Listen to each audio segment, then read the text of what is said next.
Morning came. Old Mr. Preston woke up feeling better than he had in days, but something was missing. His schedule was still packed. Semi-retired was just a title. The work never really stopped. Before he knew it, lunchtime had arrived. The food was tasteless. Low salt, low oil. It was an insult to his palate.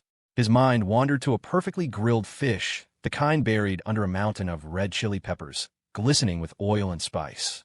Life was full of little injustices. It wasn't that he couldn't afford it. He just wasn't allowed to have it. His body wouldn't permit it.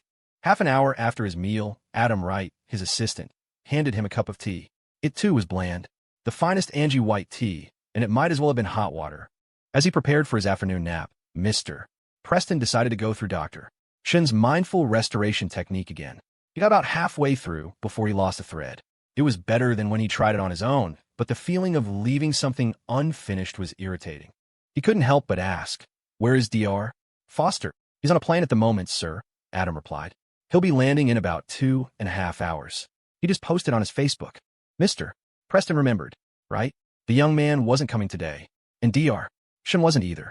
Sometimes he found himself getting annoyed with people who were too straightforward, too unwilling to play the game, too lacking in ambition.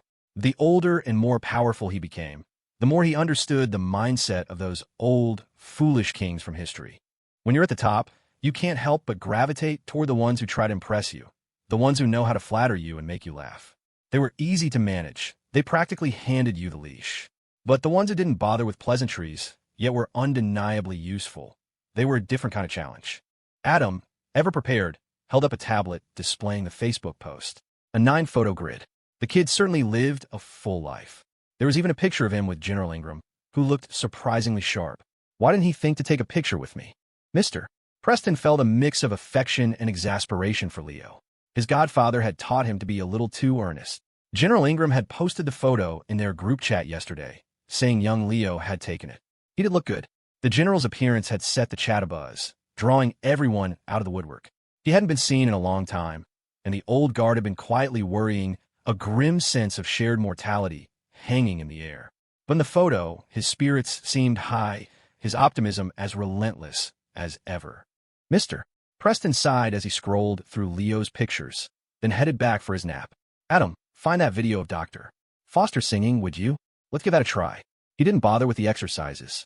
He just let the song loop until he drifted off. It was only a 20-minute nap, but it was deep and restful. Leo read his novel for about 20 minutes before his eyelids grew heavy. The plane had reached cruising altitude, and he was able to recline his seat. He gave a nod to Alex, pulled down the window shade, and covered himself with a blanket, ready for a nap. The cabin was oxygenated, but with so many people, it still felt a little thin. It made thinking feel sluggish, but it was perfect for falling asleep. He was woken by the clatter of the flight attendant's service cart. The first-class meal was an exercise in ceremony. They laid out a linen placemat and served each course on a separate plate. It made even the pre-packaged food taste better. The airline selections were decent, or at least not terrible. Leo snapped a picture of the food to send to Stella. He noticed that while the in-flight Wi-Fi was good enough for messaging, sending an image was an exercise in watching a spinning wheel of death. The anxiety wasn't worth it, so he deleted it. After eating, he went back to his novel.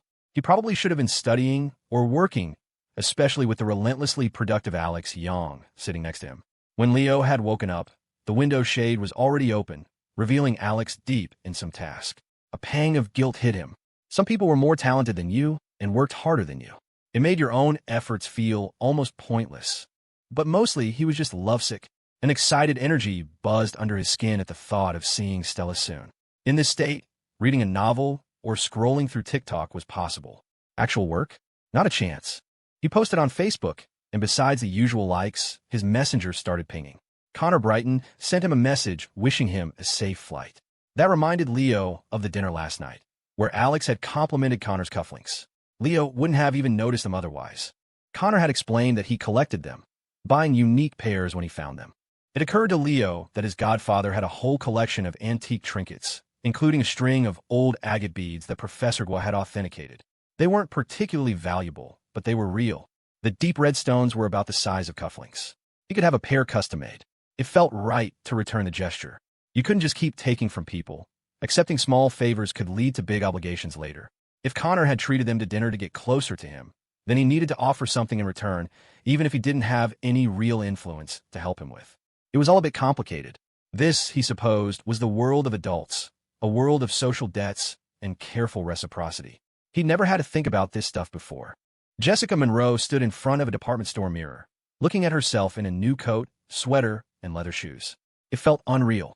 She didn't know why her mother, Julianne, had suddenly developed a conscience and insisted on making up for lost time by buying her a new wardrobe, but she had been surprisingly generous. Despite Julianne's performance of maternal affection, Jessica's mind was racing. If you've never known happiness, you can accept its absence. But if she got used to this life, and one day Julianne vanished again without a word, just like before, she would break. She didn't let her mother buy much. Just one complete, presentable outfit. It was more than enough. For years, she had never worn anything from a real department store. Her clothes came from street stalls, wholesale markets, Amazon, and Temu. Next to the clothing store was a Zales. Jessica's eyes lingered on the display, and Julianne noticed. She graciously led her daughter into the jewelry store, even though she inwardly scoffed at it. To her, brands like Tiffany or Cartier had substance. Mall jewelry was just tacky. But her daughter had never been exposed to real luxury, so this probably seemed like the pinnacle. Julianne had managed to charm several husbands. Charming one girl was child's play. The moment she saw her daughter's gaze fall on the storefront, she swept her inside. She generously bought her a gold necklace and a bracelet, spending nearly $10,000. As Jessica excitedly put them on, Julianne covered the slight curl of her lip with her hand. "I'm glad you like it," she smiled. "It looks beautiful on you." In truth, she thought it looked cheap. Gold jewelry was for old women. Jessica ignored the unconcealed condescension in her mother's eyes. She loved the gold. Gold could be taken to a pawn shop and turned into cash in an instant. From her brief time as a production assistant for a live streamer, she'd seen how some influencers were masters of selling, each with their own niche. They claimed to curate their own products, but most of it was chosen for them. They lacked the time or the industry connections. Some were born salespeople, while others had huge followings but couldn't move product to save their lives. She had an idea then. If she had some capital, she could source products herself. She could be the supplier, the one providing inventory for the influencers to sell. She would build the supply chain. Everything else was an illusion. A mother's love could be fake. But making money, that was real. She wanted to make money. Lots and lots of money. The sky was clear and bright. With no turbulence, the plane landed smoothly. The four of them split a cab back to campus. They hadn't even reached the university yet, just rounded the large bend in the highway that led to it. But already the air felt cleaner, the trees on either side lush and green. They hadn't noticed it in D.C. But coming back, the air really did feel sweet, the wind crisp and clear. After the bend, the road opened up, revealing the vast lake with the red brick buildings of the university on the far side. They crossed the bridge and pulled up at the edge of the student strip, getting out, retrieving their luggage, feeling their feet on solid ground. It was like their hearts had landed, too. Sean hopped out first, filming Leo as he stepped out of the cab. "We're back." He panned across the familiar scenery, the red buildings, the bustling student strip, the long, tree-lined avenue. Scenes they walked past every day without a second thought now felt welcoming, imbued with a newfound fondness after just a few days away. It was a strange human quirk. At home, you longed to travel. On the road, you longed for home, convinced there was no place better. Then, after a while, the itch to leave would return. Maybe the point of leaving was to more deeply appreciate what it felt like to come home. That's how they all felt now. They'd been sick of campus, bored out of their minds, but after a short time away, they missed it. It was like the days leading up to winter break, bursting with excitement for freedom, only to find yourself a few weeks later missing the routine, the classmates, the life of the school. Sean's camera work captured that feeling perfectly. The best cinematography, the best writing, is about conveying emotion. If you can make the viewer feel what you want them to feel, you've succeeded. They walked toward the dorms. It was dusk, the time of day when the campus sunlight was at its most gentle. Walking into the light, they watched the other students pass by. Even the security guard at the campus entrance looked friendlier, almost handsome. The underclassmen walking toward them seemed brighter, more attractive than they remembered. Before, it was always Alex who would get recognized, with students calling out greetings to him every few feet. But now, Leo noticed more and more eyes turning to him. It was probably because of the university's announcement about the scholarship he'd won and the promotional funding he'd secured. It was pinned on the campus website. Anyone who paid attention to school news would have seen it. There was a strange, thrilling feeling in the air. I can't believe a famous influencer goes to our school. An influencer from Northwood State. There was a sense of surprise, mingled with a bit of secondhand pride. Students were mostly innocent like that, happy to tell their friends, hey, that guy, he goes to my school. After his $10 million donation and the collaboration with the official university website, Leo had gone viral again. He may have been away, but the campus was buzzing with legends about him. It was evening, and the paths were crowded with people. It wasn't some TV drama where everyone gasped, look, it's the hot shot, but the stares were definitely there. Leo straightened his posture slightly, feeling a bit self-conscious, but then he relaxed. He had just over 4 million followers. Was he really going to start acting like a celebrity? The influencers with 20 or 30 million followers would probably need to be carried around in a sedan chair. He recalibrated his attitude and felt much more natural. He knew he wasn't that important. Life would go on as usual. Back on campus, the wind was cool, but the air was sweet and humid. It was a relief to breathe it in after the dry D.C. air that had given Jordan a nosebleed on their third morning. He took a deep breath and coughed. Meanwhile, in D.C., Ryan Hahn's cousins had flown home, and he was back at work, breathing in the capital smog. For some reason, he felt an emptiness in his chest. God, work was boring. He missed college. He envied his cousin for still being a student. He didn't want to be here. Maybe he shouldn't have graduated early. Maybe he should go to grad school. Slouching at his desk, Ryan Hahn felt genuinely lost. Back in the dorm room, the four of them settled in. Jordan collapsed blissfully onto his messy bed. It was a simple, unremarkable bed, but he'd missed it. This was the best place to play games, surrounded by his familiar den of comfortable chaos. Sean had missed his desktop computer. Editing was so much easier with a big monitor and a proper keyboard and mouse.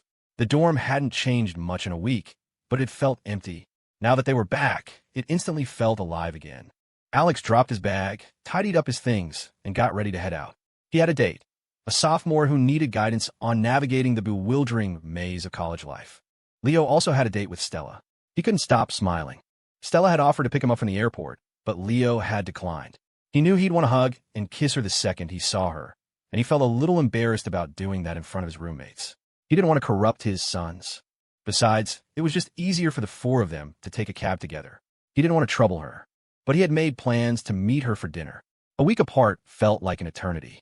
After a quick cleanup in the dorm, night had fallen. He arranged to meet her at the Fountain Plaza, the one that never actually had water in it. Leo grabbed the gifts he'd brought for her. They weren't all expensive. A keychain from the gift shop at the Altar of Earth, a cute octopus plushie he'd found while shopping, a little dancing horse figurine. Before, Leo never would have bought such things. Now, he'd see something fun or interesting and buy it on impulse. Some things were a few bucks, others 20 or 30. One or two were a little pricier, over 100. He didn't overthink it. He just bought them. It was the kind of thing a new dad might do. One gift was more valuable, a small, painted clay figurine, no bigger than a child's palm. Professor Gwa said it was likely 1,000 years old, a lively Tang dynasty unglazed figurine of a court lady. She had a round face, a slightly oversized head, and a high, perky ponytail. Her arms were crossed coolly in front of her chest, and she wore a little dress. She was utterly charming. Professor Gwa was sure it was authentic, but said it wasn't prohibitively expensive. A similar piece had sold at a routine auction in 2019 for about $85,000. This one was probably worth around $100,000, given its good condition. Leo packed up the figurine along with the pile of adorable trinkets to give to Stella. But before he could present his gifts, she gave him hers. He had only just learned about cufflinks from Connor, and he now understood they were not cheap items. To be elegant enough for a man to want to wear them, they had to be exquisitely made. The moment they met, Stella handed him a small box. Inside were a pair of cufflinks, 2 round discs of vibrant, imperial green jade that seemed to glow with an inner light. The size and quality were perfect for a high-end ring. From what he had learned from Professor Gwa, Leo made a quick, amateur appraisal. A pair of stones like this had to be in the mid-six figures, maybe $500,000 or $600,000. The material wasn't just translucent. It had a steely, cold luster that probably made it even more valuable. My mom went to D.C., Stella explained. She bought your painting and went to an auction for fun. She picked up a few little things. I thought these were beautiful, so I asked her for them. I have a feeling she bought them for you anyway. My dad doesn't like green. He's more into rubies and yellow sapphires. When it comes to jade, he prefers other colors. Leo was stunned, feeling a little overwhelmed by the generosity. Please thank our mom for me. That's too much. Stella just stared at him. Our mom. What kind of name is that? Leo handed her the clay figurine. This is from our Godfather's collection, Tang Dynasty. She's really cute. I saw her and immediately thought of you, so I asked him if I could give her to you.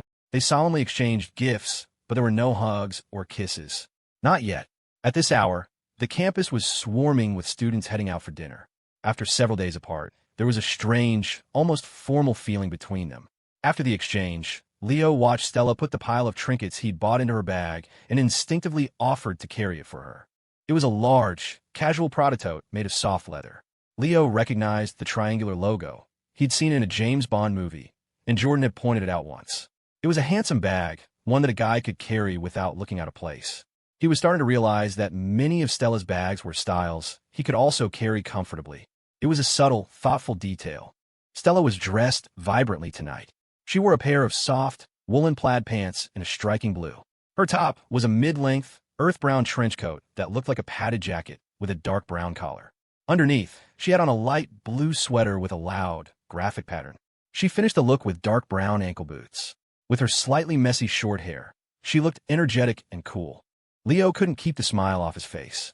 His heart was hammering in his chest. God, he loved it when she dressed like this. So cool, tall, and handsome, yet also fierce and sweet.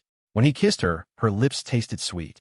When he held her, he felt how, for all her sharp angles, her waist was soft and her legs were long. He loved her in ankle boots. Other people pinned you to the wall with their arms. Stella could pin you to the wall with her leg propped up high above his head. As they walked, their hands found each other. The night air was crisp and cool, but their clasped hands grew warmer and warmer. They went to Lucky's for dinner. He'd eaten plenty of fancy food in D.C., but he missed the food from school. The stir-fried beef with chili peppers, the rice, the sweet and sour cabbage, the simple meatball soup, it all tasted like home. Even now, tasting it again, Leo could tell that some of the ingredients weren't top shelf, but his stomach remembered the flavor. It was a familiar, comforting happiness. Normally, he would have gotten takeout for his roommates. But tonight, he was busy with his girlfriend. His sons would have to fend for themselves. After dinner, they went for a walk, circling the campus aimlessly. The only people who wandered around in the cold wind instead of finding a warm classroom were security patrols and couples in love. They walked off their meal, looping around the campus several times until they found themselves near the art building. The building was eerily quiet at night. It wasn't open to students after hours, and professors rarely came by. They had intended to walk along the lake toward the path by the old cemetery, but the winter wind was just too strong, too cold. Even a ghost would get its skull blown clean off. Somehow, their wandering led them to the art building. It was completely unintentional. Their legs had a mind of their own, leading them up the stairs as a hand slipped into Leo's pocket and produced a key. Inside the studio, it was pitch black. They didn't turn on the lights. The curtains were open, revealing the silhouettes of the large trees outside, stark against the sparse glow of the campus streetlights. There was no time to find a light switch. It felt like they had been apart for ages. They messaged every day, texts, pictures, voice notes, video calls, but none of it compared to touch. In the darkness, Leo's long fingers found Stella's slender waist, his hands slipping beneath her clothes. He pressed her against the wall by the door, his lips finding her forehead, the tip of her nose, her cheeks, her mouth. Finally, their lips met, a soft collision, breathing in each other's warm breath. He had imagined this moment 100 times while they were apart, and now it was real. Closer, an embrace, a kiss, a touch. His exposed hands were cool against her warm skin, tracing a slow path over the soft, yielding expanse. A pinch from someone you disliked would be painful, infuriating. A pinch from a lover was a delightful ache. Stella's hands clutched his shoulders. Her coat had slipped to the floor at some point. Her little blue sweater was a rumpled mess. The drawstring of her cool, loose-fitting blue plaid pants was now wrapped around Leo's hand. They never turned on the lights. Outside, the wind whipped the trees into a frenzy, their branches swaying and dancing, shadows overlapping in a chaotic, beautiful mess. Time with her always flew by. It was gone in a flash. Leo walked Stella back to her dorm before heading to his own. He didn't run into Jessica Monroe this time. He sprinted all the way back, terrified of getting locked out on his first night back. Luckily, it wasn't too late. His legs ached from the run. He really had to be more consistent with his workouts. Otherwise, he'd be out of breath after a few steps, with no stamina to speak of. Back in his room, Leo was a picture of pure, blissful satisfaction, a goofy grin plastered on his face. When Stella returned to her dorm, she saw Jessica and felt a flicker of guilt, though she wasn't sure why. Fortunately, Jessica was busy, typing furiously at her computer, and didn't seem to notice her. Jessica did, however, see Stella carefully arranging a collection of new, small figurines on her desk. She knew Leo was back. They must have been on a date.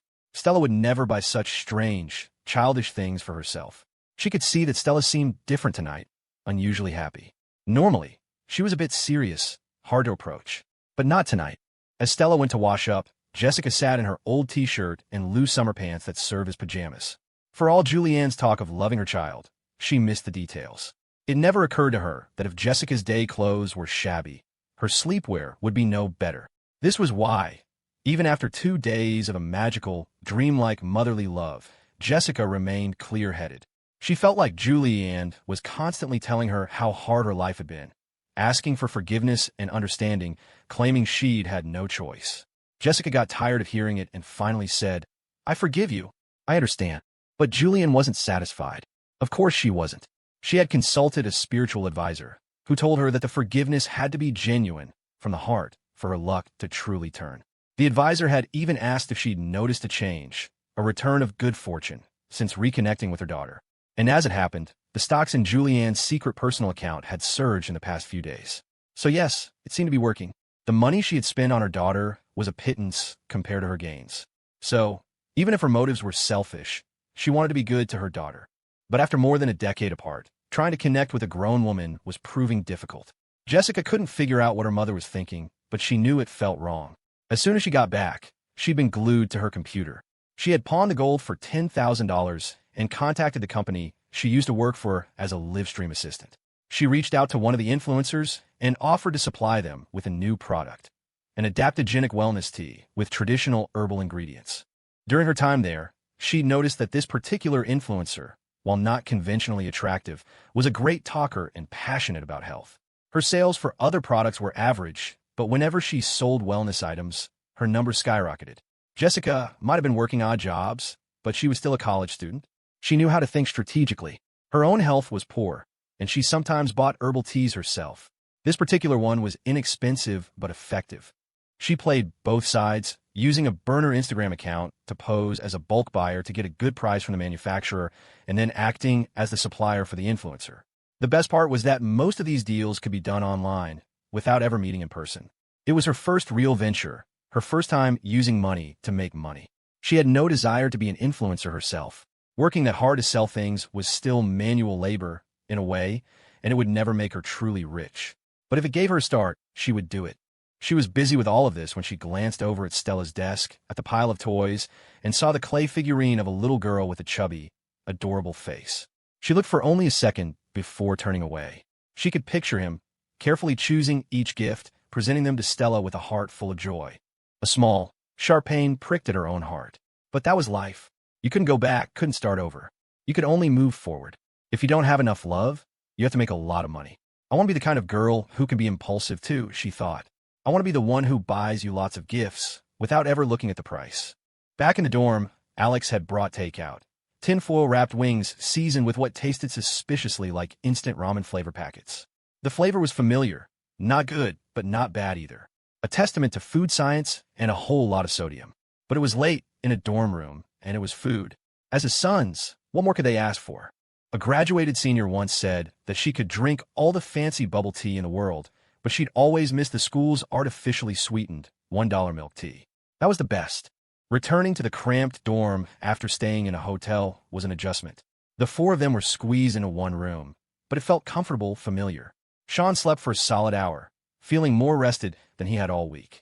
The hotel bed had been too soft, the softest he'd ever slept on, and he hadn't gotten a decent night's sleep.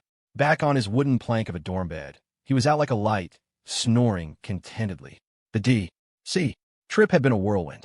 Leo was busy, but Sean had been working non-stop, filming and editing, with almost no time to sightsee. To him, this was sightseeing. This work was a world away from toiling in the fields back home. On the barren plains of his hometown, making a living was a brutal struggle.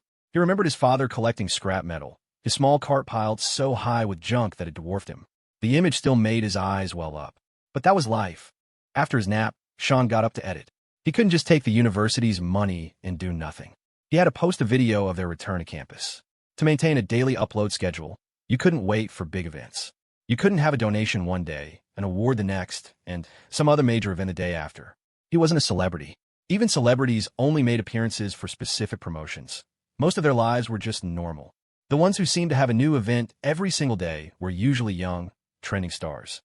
It was partly because they were young and beautiful, but also because that lifestyle demanded incredible physical stamina.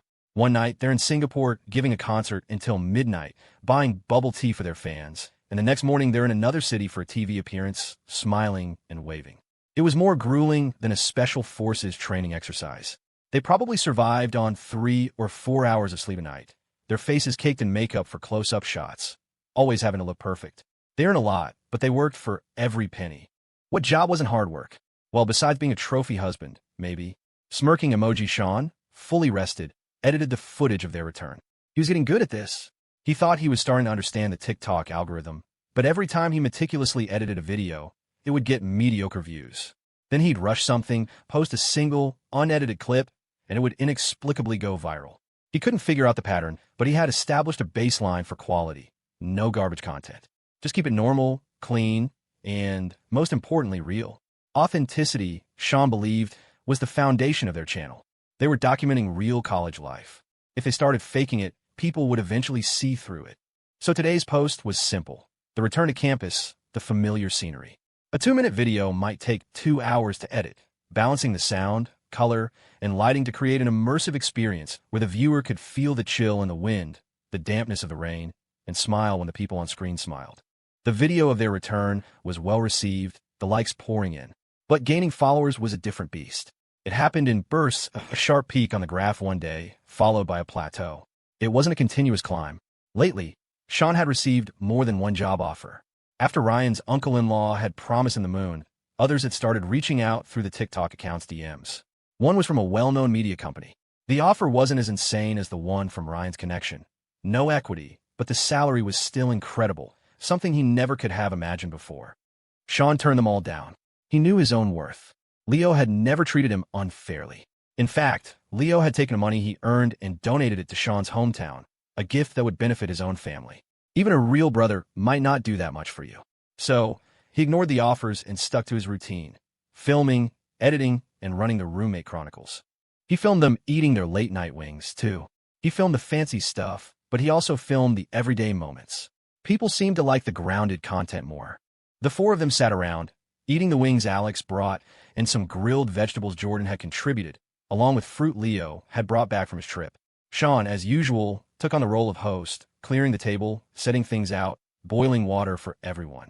Even after a trip to the capital, their dynamic hadn't changed. Alex leaned back in his chair, feeling a deep sense of comfort.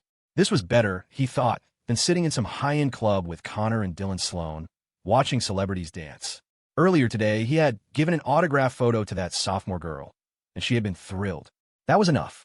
He didn't need to do much more. He was starting to find this whole dating thing a bit tiring. He liked the sweet, innocent types, but constantly having to entertain a young girl got boring. And when he got bored, he moved on. He never lasted long. He envied Leo a little, but then he thought about Stella and decided he couldn't handle her intensity. But as long as Leo was happy, that was all that mattered. Sean's work ethic was now in overdrive. After he had blocked Megan, she had spread all sorts of nasty rumors about him. It was the classic story. The nice guy who helps everyone is a villain the one time he says no, while the jerk who does one good deed is hailed as a reformed hero. Maybe it was because of what Megan said, or maybe because Sean had started standing up for himself, but fewer girls were asking him for free labor this semester. Most of his classmates were busy with internships and new social circles anyway. They were all in that awkward phase between adolescence and adulthood. It was rare for a whole dorm room like theirs to still be on campus, not doing internships. Jordan was the most carefree of them all, a happy-go-lucky guy who spent his days playing games and hanging out in various campus group chats. He was their primary source of gossip. As he gnawed on a chicken wing, he announced, "Did you guys hear? My goddess, Jessica Monroe, I think her mom came to find her. And she's not just some normal mom. She's dressed like a super rich lady, carrying an Hermes bag and everything. Apparently, her parents divorced, and her mom remarried someone wealthy, and now she's back to make it up to her." Alex and the others shook their heads. They just gotten back. Stella mentioned her mom was back, Leo said, but she didn't go into detail. So, does this mean Jessica's going to be rich now? Sean asked curiously. She won't have to work so hard anymore. Jessica would never say that herself. Who's spreading this stuff? Alex was skeptical. A mother who remarries and ignores her daughter for years suddenly shows up right before graduation, making a big scene? Something feels off. Jordan, still chewing, pulled out his phone to show them a picture from group chat. My goddess looks amazing when she's dressed up, but she looks like she's lost a lot of weight. In the photo, Jessica was walking toward the camera, wearing a stylish coat, scarf, and boots, her long hair blowing in the wind. The picture was a candid shot, probably taken while she was talking to someone. It was true what they said. Clothes make the man or woman. She had always been pretty, but in a fresh, youthful way where you didn't notice the quality of her clothes. Now, she looked different. The clothes looked expensive, elegant. She wasn't wearing her usual white sneakers, but a pair of chic black boots. Her whole aura had changed. Her eyes sparkled, and the ends of her hair seemed to dance in the air. The next morning, Leo was up at 6:30. Back on campus, he switched to his winter schedule, a half-hour later than usual since the sun rose later. He went to the communal washroom and splashed his face with cold water. The shock of it on his skin turned his cheeks red and jolted him awake. The air was frigid, biting. Back in the dorm, it was warm and cozy, but the air was thick with the smell of 4 guys living in close quarters. Opening a window would let the cold in. Keeping it closed meant marinating in their own funk. Still, it was better than before. Since Sean started filming regularly, they'd made an effort to keep the place tidy. Shoes were now neatly arranged on a rack by the door instead of scattered everywhere.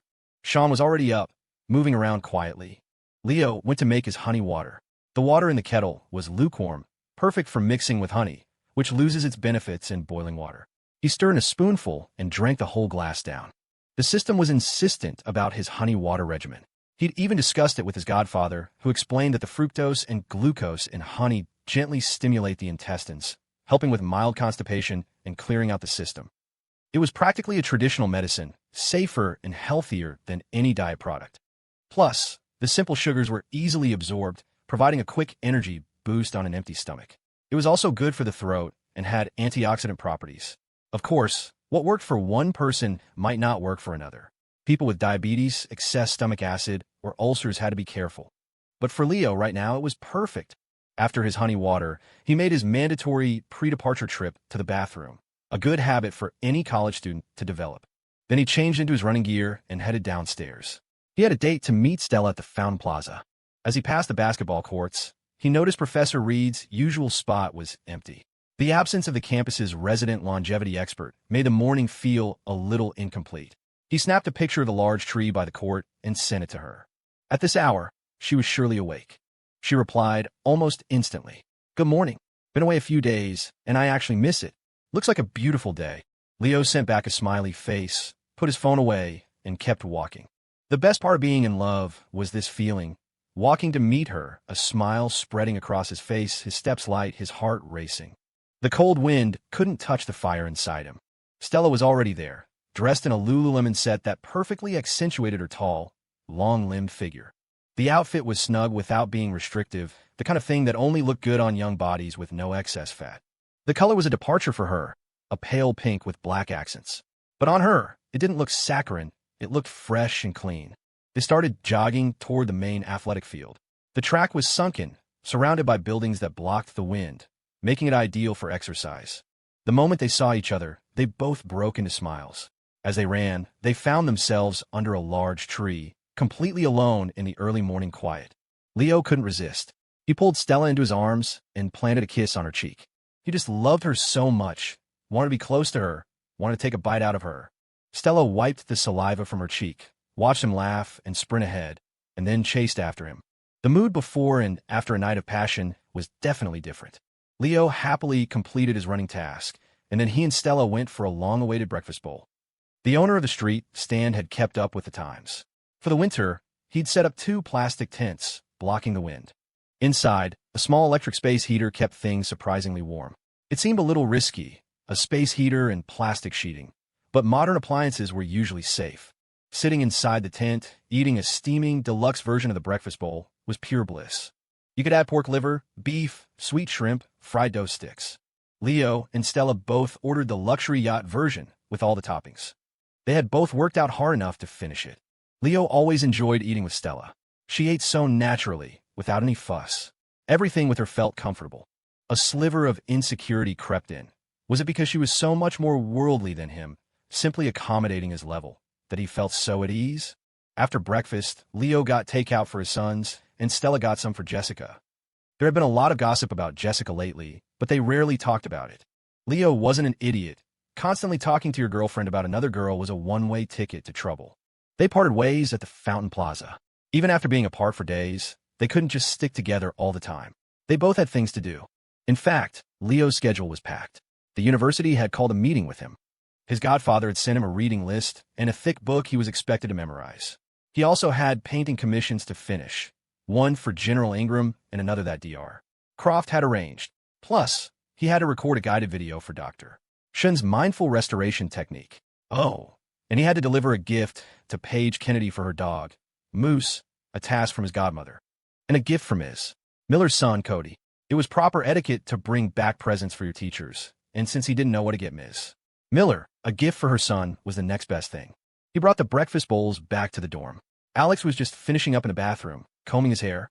Jordan was still a formless lump under his blankets. Leo distributed the food. As Alex ate, he reminded Leo, "I think the meeting today is your Bridgewater Fellowship induction. You should wear something formal." They notified all the current members, too. "We'll have to recite the oath." It felt like it had been a while. When Ms. Miller saw Leo again, she was taken aback for a moment. Boys grew up so fast. She remembered a shy teenager who would stand awkwardly, a bashful smile on his face whenever she looked at him. Now he stood tall and confident, his posture perfect. He spoke with his classmates earnestly, and when she called his name, he turned and broke into a warm, steady smile, as solid and reassuring as a pine tree. The university was holding a formal induction ceremony for its most outstanding Bridgewater Fellowship candidates. Besides Leo, there was a junior who had performed a heroic rescue. During his summer travels, he had seen someone fall into the water, called for help, and then jumped in to save them. The whole thing was witnessed by other students and caught on video. He hadn't been reckless. He had assessed the situation and acted. Afterward, he made sure the person was okay, declined any reward, and simply continued his vacation. The grateful family had later tracked him down and sent a commendation banner to the university.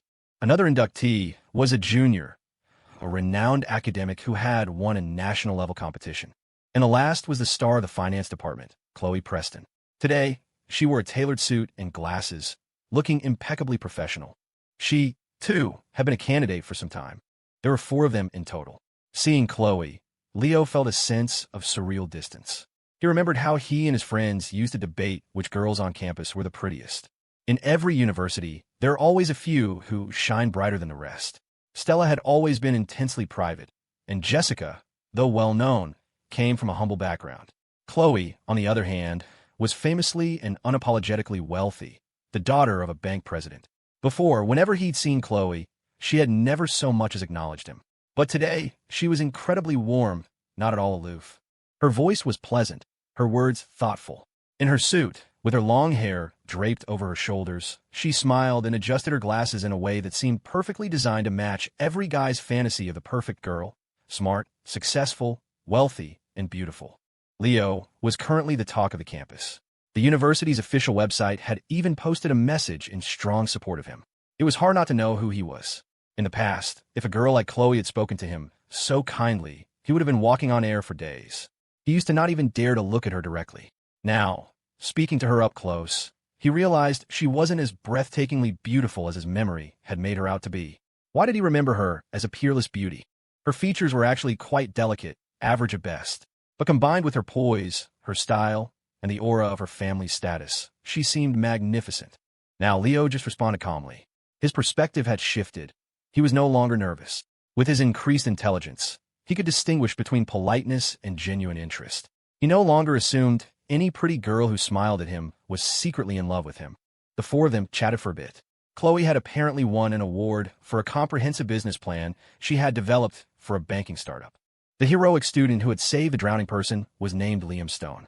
He was tall and tanned, a picture of sunny confidence. He talked about his love for budget traveling, his goal to visit every part of the country during his college breaks. The academic champion was more reserved, but clearly brilliant. Sean had requested permission to film the ceremony. As the recipient of a university-sponsored promotional fund, such requests were now easily approved by President Grant. The university had nothing to hide. Transparency was welcome. The ceremony began with the singing of the university's alma mater. Everyone stood. Afterward, President Grant, the head of the campus fellowship committee, gave a speech. As always, she was brief, praising and encouraging the young inductees. Then came the main event, the oath. Leo raised his right hand, faced the fellowship's banner, and repeated the words after the pledge leader, who was none other than Alex Young. Here, Alex was in his element. Leo, too, was completely serious. After the oath, he stated his name clearly. I, Leo Foster, do so swear. For some reason, the moment felt incredibly moving, a warmth spreading through his chest, his eyes growing misty. After the pledge, Leo was asked to speak as a representative of the new fellows. It was a small gathering, a few professors, a few students, some current members, more like a round table than a formal assembly, but the atmosphere was solemn. Leo collected himself. He didn't need to clear his throat. His voice was young and strong. He began to speak, his tone clear and steady, his pace unhurried. The content of his speech was standard, an expression of his commitment, his patriotism, his gratitude to his peers and mentors. It was solid, if not spectacular. After he finished, there was a period for open discussion. Alex was the first to speak, of course. Here in his natural habitat, he was serious and articulate. Finally, President Grant gave her concluding remarks, and the ceremony was over. The whole thing took just over an hour. And just like that, Leo Foster was officially a Bridgewater Fellow. Sean filmed from a corner, capturing everything. The young faces, the solemn oath, it was surprisingly touching. As soon as it was over, he rushed back to edit. Leo and the other 3 new fellows exchanged contact information. From now on, they would be connected like scholars who had passed the imperial examination in the same year. As they moved through life, they would find themselves part of many such small, exclusive circles. After the ceremony, Alex had to stay behind to talk with the faculty advisors. Leo headed for the library. He walked down the stairs with Ms. Miller. Ms. Miller, I brought a small gift for Cody. I could drop it off this afternoon when he gets out of school. That would be wonderful. He's been asking about you. He hasn't seen you online for his 1 hour of game time. Leo's schedule had been chaotic in D.C., but he was glad to be back to his routine. He noticed that Ms. Miller seemed different, too. More confident, more radiant. She was dressing up a little more. It was nice to see. The strange fantasies he once had were long gone. A boy's journey from imagination to maturity was a process, and he was slowly making his way. They parted ways on the ground floor. As Sean jogged back to the dorm, the image of Leo taking the oath was seared into his mind. Hearing those words, seeing that scene, he felt a powerful surge of emotion, a sense of pride in being born under this flag, in this country. He already had the video planned in his head, a montage of a young man on campus, in class, studying, a professor lecturing, playing basketball, walking, laughing, eating, and over it all, a voiceover. I pledge my loyalty to the values of this fellowship, to uphold its principles, to fulfill my duties as a member, to honor its traditions, to protect its secrets, to serve with integrity, to work for the betterment of my community and my country, and to dedicate my life to that service. This was the life of a college student on TikTok. You ask what we're doing? We're studying. We're striving to be worthy citizens. We have moments of doubt, but deep down, we hold on to our beliefs. It's never too late to start trying. Let's go. Being back at school felt grounding. The whole D.C. trip had been amazing, an eye-opening experience, but there was an unreal, floaty quality to it. Listening to Connor talk about projects worth hundreds of millions felt like hearing a fantasy. And then there was Ryan Hahn, the D.C. trust fund kid with his Georgetown townhouse and his G-Wagon, who seemed to drift through life. Even his boss felt ephemeral, throwing around promises of equity like confetti. Ryan was a second-generation rich kid, but he was a world away from a factory owner's son like Jordan. And the art exhibition, a whirlwind of flattery and praise. It was all a bit much. The whole city felt like it was floating. There was a joke that D.C. was the city that brought the most happiness, because after living there, you could find happiness anywhere else. There was some truth to that. Returning to Northwood State, everything felt precious, a small, certain joy. The trees were beautiful, the lake vast, the professors kind, the students familiar. Leo walked into his usual study hall and saw the familiar NPC students. A wave of relief washed over him. This was where he belonged. There was a new face today, but thankfully his preferred golden throne by the window was still available. He greeted them and settled into his spot. From here, he could see the trees outside, the telephone poles.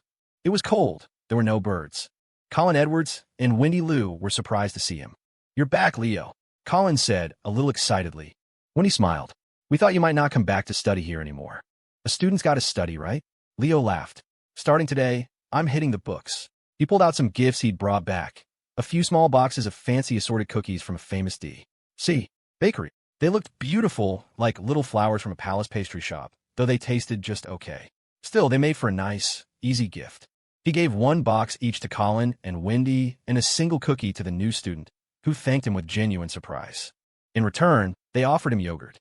They were always prepared. Wendy gave him a healthy, low-sugar organic yogurt, while Colin handed him a bottle of Chobani. Leo accepted both. After the snack exchange, the atmosphere in the room felt much more relaxed. Leo sat down, habitually checked his phone, messaged Stella about his morning meeting, and then, realizing he was getting sidetracked, quickly put it away. Discipline was hard. If you committed to a life of early nights, early mornings, and diligent work, you'd probably end up with a diagnosis of moderate depression.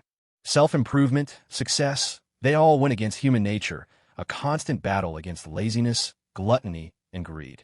He hadn't studied properly in a while, and his mind wandered. He was a mature host now. The system didn't even bother to scold him or flash the screen. He quietly put his phone away and got to work. He had brought the thick medical text his godfather had given him. He wasn't sure if he could master it, but Dr. Shin believed in him. And after being gifted a car, a house, and a room full of antiques, he couldn't just slack off. He decided to give it a try. The book was his godfather's own copy, filled with handwritten notes and annotations. He activated his time dilation buff and dove in. As he became absorbed, time seemed to dissolve. Wendy and Colin occasionally glanced over at Leo. The guy was on another level. Just a little while ago, he had earned a national-level professional title and won an international tea ceremony competition. Then he'd gone to D.C. for a solo art exhibition, sold a painting for over $1 million, and immediately donated the proceeds. It was the stuff of legend. Was there anything he couldn't do? $1 million was an abstract concept to them. But then they thought about their monthly allowance of a little over $1,000. It would take them almost 800 years to save up that much. The money Leo had donated was enough to support a normal college student for 8 centuries. And now, here he was back in his usual spot, flipping through a book at impossible speed, occasionally pausing to think or jot down a note. He never once looked at his phone. Before, they might have thought he was just showing off. Now, they knew he was genuinely studying, just in a way that was far beyond their own. The sunlight crept across the floor like a ruler measuring the day. When it had retreated from his desk back to the window, Leo finally closed the book, his mind buzzing. Entering a new field of knowledge was overwhelming. Most of it was foreign, but some concepts, like honey being a form of traditional medicine, were familiar. It felt a bit like chemistry, combining different elements to create a new, synergistic effect. Though he had crammed an immense amount of information into his head, he felt energized. He sipped a yogurt and let his brain cool down. He had made notes of a few things he didn't understand. He snapped a picture of his questions and sent them to his godfather. At that moment, Dr. Stephen Shun was with old Mr. Preston. He had just finished a meeting and was about to leave when Mr. Preston had summoned him. Now he was being asked to diagnose a patient, a man who, just an hour ago, had been giving a speech from podium while Dr. Shun was sitting in the audience, zoning out. Dr. Shun's only major patient had been Mr. Preston himself, and their relationship had started when neither of them was particularly prominent. It was like a barber who starts cutting a regular guy's hair for $30. The barber works his way up to senior stylist, charging $180 a cut. At the same time, the regular guy worked his way up from a $2,000 a month salary to $20,000. And the $20,000 a month client still comes to him for a haircut, happily paying the $180. It was a mutual journey. Today, his $20,000 a month client was introducing him to his $40,000 a month friend. Dr. Shin had no idea he was becoming a hot commodity in the D.C. elite circle. He was a skilled traditional doctor with an impeccable reputation. And then there was the story of the miraculous Golden Buddha. Everyone claimed not to be superstitious, but the powerful were the most superstitious of all. So now, he had a new patient. Dr. Shun, ever the professional, was not nervous. He took the man's pulse. The patient was generally healthy, but he suffered from severe lumbar pain. It was the kind of thing massage could greatly alleviate, but Leo wasn't here and Dr. Shun didn't think his own skills were as good as his son's. The man surely had his own excellent doctors, but they were probably far more tactful than Dr. Shun, who was known for his blunt delivery. After taking the pulse, Dr. Shin sat for a moment before preparing to leave. Just then, his phone buzzed with a notification from a priority contact. He pulled it out, and a warm, proud expression spread across his face. Noticing Mr. Preston's gaze, he said cheerfully, "Leo's back at school. He just sent me some questions about his studies. That kid, he's so dedicated. With that kind of diligence, he's bound to achieve great things." Dr. Stephen Shun was a man of few words unless the topic was his profession or something that genuinely interested him. During the earlier diagnosis, he had been strictly business, delivering his findings without any sugarcoating. The official's main issue was his lumbar spine, but Dr. Shun warned that the condition could lead to a heart attack if he overworked himself. The lumbar spine is governed by the Du meridian, the sea of yang meridians, which is connected to kidney qi, Dr. Shun stated directly. A deficiency in kidney essence or a blockage in the Du meridian can disrupt the heart-kidney connection. When the heart's yang is not nourished by the kidney's yin, it can lead to palpitations and chest pain, precursors to a heart attack. It was a serious diagnosis. A Western doctor would never have framed it that way. The diagnostic methods of traditional medicine often sounded mystical, almost like quackery, partly because many practitioners were in fact quacks. But the human body was an interconnected system. A problem in one area could trigger a catastrophe elsewhere. The visiting official was taken aback by the grim prognosis. It sounded like fear-mongering. He felt fine, apart from the back pain that everyone his age had. It was hardly a death sentence. Now he understood why, despite his renowned skill, Dr. Shun hadn't been recruited into the elite medical team in D.C. With a bedside manner like that, who could stand him? Even the legendary physician Hua Tuo only had one head to lose. Fortunately, Dr. Shun didn't belabor the point. He only became animated when he started talking about Leo to Mr. Preston. But the official's time was precious, and Dr. Shun didn't stay long. It was only as he was leaving that he fully understood. Mr. Preston had invited him over not just to see a new patient, but to send a message. The matter of the Golden Buddha was being quietly settled. People had already been making inquiries, not offering to buy it, but asking to borrow it for appraisal. By having him here, treating a current high-ranking official, Mr. Preston was making a public show of support. The inquiries would stop, and they did. The nuisance calls ceased. He did, however, get a call from a national news network about filming a documentary on the statue. Dr. Shun figured he might as well. You couldn't hide something like that forever. Better to be open about it. After Dr. Shun left, Mr. Preston remarked to his assistant, "That Shun, he doesn't know how to beat around the bush. But he doesn't speak nonsense either. He's right. At our age, we do need to be more careful." After finishing his yogurt, Leo let out a small burp. The system's mechanical voice chimed at his mind. Host has diligently studied the principles of traditional medicine, demonstrating comprehension and independent thought. Reward: buff, enhanced memory, 7 days. This buff will strengthen memory recall and accelerate memorization speed. Is it expecting me to memorize this entire book in a week? Leo eyed the thick volume. Maybe if I tear it into 7 pieces? No, that would get him a scolding. He was starting to think like a madman. He said goodbye to his 2 NPC study buddies and headed to his next destination, the library. The sun was out, and in the southern winter, a sunny day without rain was a gift. The campus was green, with a few winter-blooming flowers scattered about. It was nothing compared to the sea of cherry and pear blossoms in March and April, but it was beautiful in its own way. The lake glittered, and the air was crisp. Leo walked slowly, taking the long way. Sometimes, a person needed to be alone to walk and think. It was a buffer, a moment of quiet contemplation. He wasn't thinking about anything in particular, just letting his mind go blank, watching the ripples on the water, the yellowing grass by the path, the clouds in the sky. His phone rang, shattering the peace. It was his mom. "Mom," he answered. "I got the scarf," she said. "Your Aunt Sky is here to pick hers up now. This is nice quality, really thick. Looks like real wool. How much was it? It looks like it must have been over $40, right?" Leo felt a pang of guilt. He had torn off the price tags before shipping them. If his mom saw the 5-figure price, he'd be on the receiving end of a very long lecture. Yeah, about that. It was on sale at the mall. I thought it would look good on you, better than on a celebrity, so I bought it.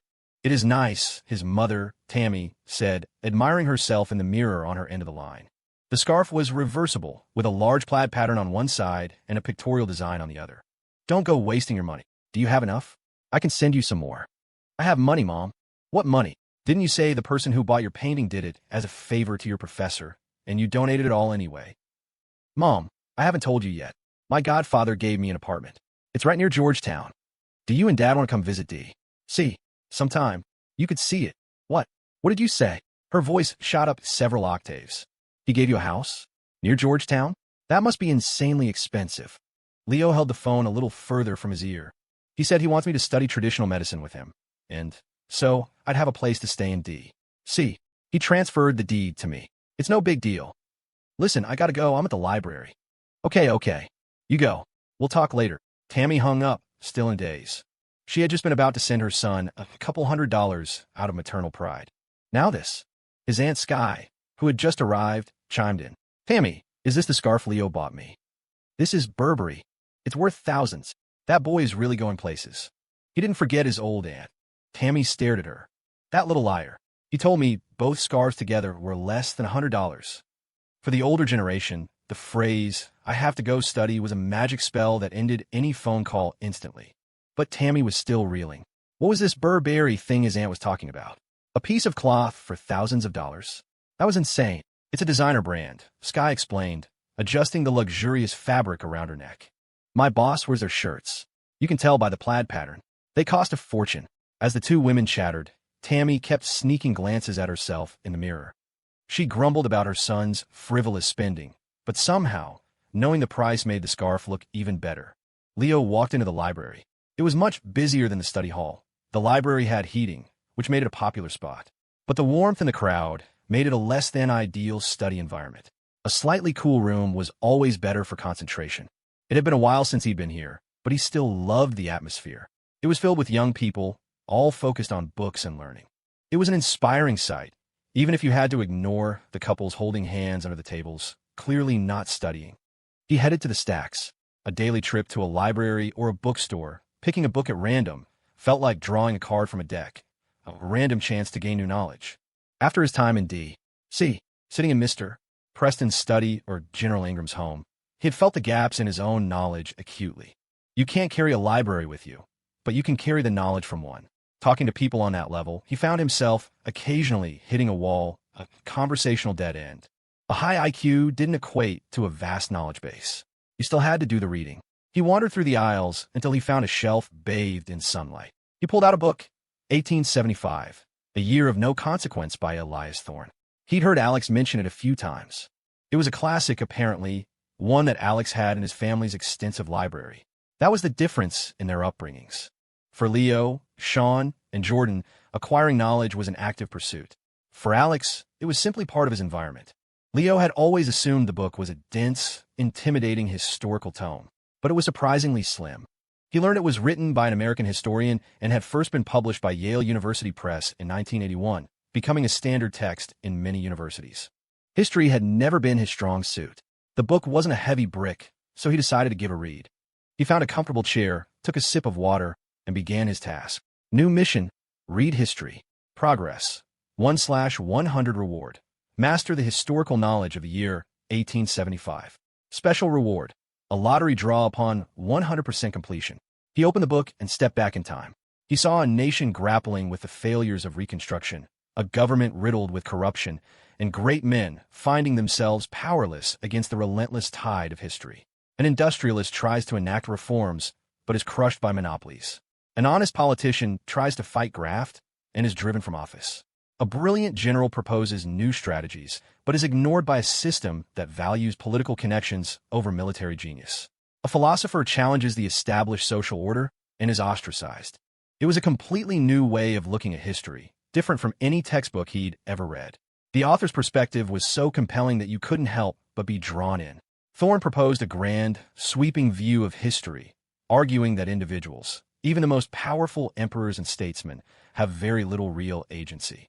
You think you can change the world, but your efforts are ultimately smoothed over by the immense inertia of time. History has its own momentum, and you're mostly just along for the ride. He read about President Ulysses S. Grant, a brilliant general who found himself trapped in the White House, fighting a losing battle against the political machine of his own party. He was a prisoner in his own administration, and his only act of defiance was to retreat from public life. He was, in a way, just like Leo's workhorse classmates. He had tried to make a difference, toggled between fighting and giving up, and ultimately chose to retreat. President Grant finally realized, Thorne wrote, that he was, in effect, a prisoner in the White House. When Leo finished the book, his head was spinning, filled with new perspectives. He felt like he finally understood the political structure of that era. Reading progress, 100 out of 100. Initiating lottery draw. Host has diligently read the bestseller 1875, A Year of No Consequence, forming unique insights and adopting a new perspective on history. Reward. The calligraphic prowess of Thomas Jefferson, practice time required. Jefferson, under the strict tutelage of his mentors, developed exceptional penmanship. However, his mentors, fearing he would become complacent and distracted by artistic pursuits, advised him, a leader should value virtue over artistry. Leo blinked. That sounds exactly like something a modern parent would say. He had spent the morning immersed in the Gilded Age. Now, it was lunchtime, and the library was starting to empty out. It was still quiet. People here were considerate, taking phone calls outside and using headphones. Picking a book at random was an interesting experience. If you ever feel stuck in life, go to a bookstore or a library, find a book that catches your eye, and just start reading. When you're lost, read. It was a completely different way of acquiring knowledge than scrolling through TikTok. Reading a book, the act itself, was a form of progress. Leo snapped a picture of the book cover and the library for his Facebook feed. His posts were infrequent, but consistent. His last one had been a 9-photo grid from D.C., which included pictures with General Ingram and his son. Not many people in his friend list would recognize them, but those who knew, knew. And the ones who knew were smart enough not to comment. His roommates were meeting for lunch at Lucky's. They had to make up for lost time. The food in D.C. was good, but the prices were astronomical. A few $100s felt like the starting point for a decent meal. The $8,000 scholarship that felt like a fortune on campus wouldn't even cover a late-night snack in the capital. Back at school, things were blessedly normal. 4 of them could eat their fill at Lucky's for just over $100. Leo treated them. They ordered 4 meat dishes, stir-fried beef with chili peppers, steamed pork with rice powder, braised fish, and kung pao chicken, along with sautéed vegetables, a plate of corn fritters, Jordan's signature dish, and a simple vegetable and tofu soup. The soup was surprisingly good. It was just simple broth and greens, the kind of thing you'd never find in a Michelin-starred restaurant where the soups were always rich and heavy. Even with his enhanced palate buff, Leo couldn't find much to fault. Lucky's was popular, so the ingredients were always fresh, and the owner had perfected his small menu. The kitchen was a chaotic, smoky place, but the food came out with a fiery, fresh-from-the-wok energy that you couldn't find in fine dining establishments. Aside from Jordan, who had already snacked in the dorm, everyone had at least 2 bowls of rice. Sean, who was always lean, had 3. Alex, feeling like he'd gained weight in D.C., had a modest bowl and a half. After lunch, they walked back to the dorm for a nap. On the way, they passed the campus bookstore, and Alex said he needed to buy a book.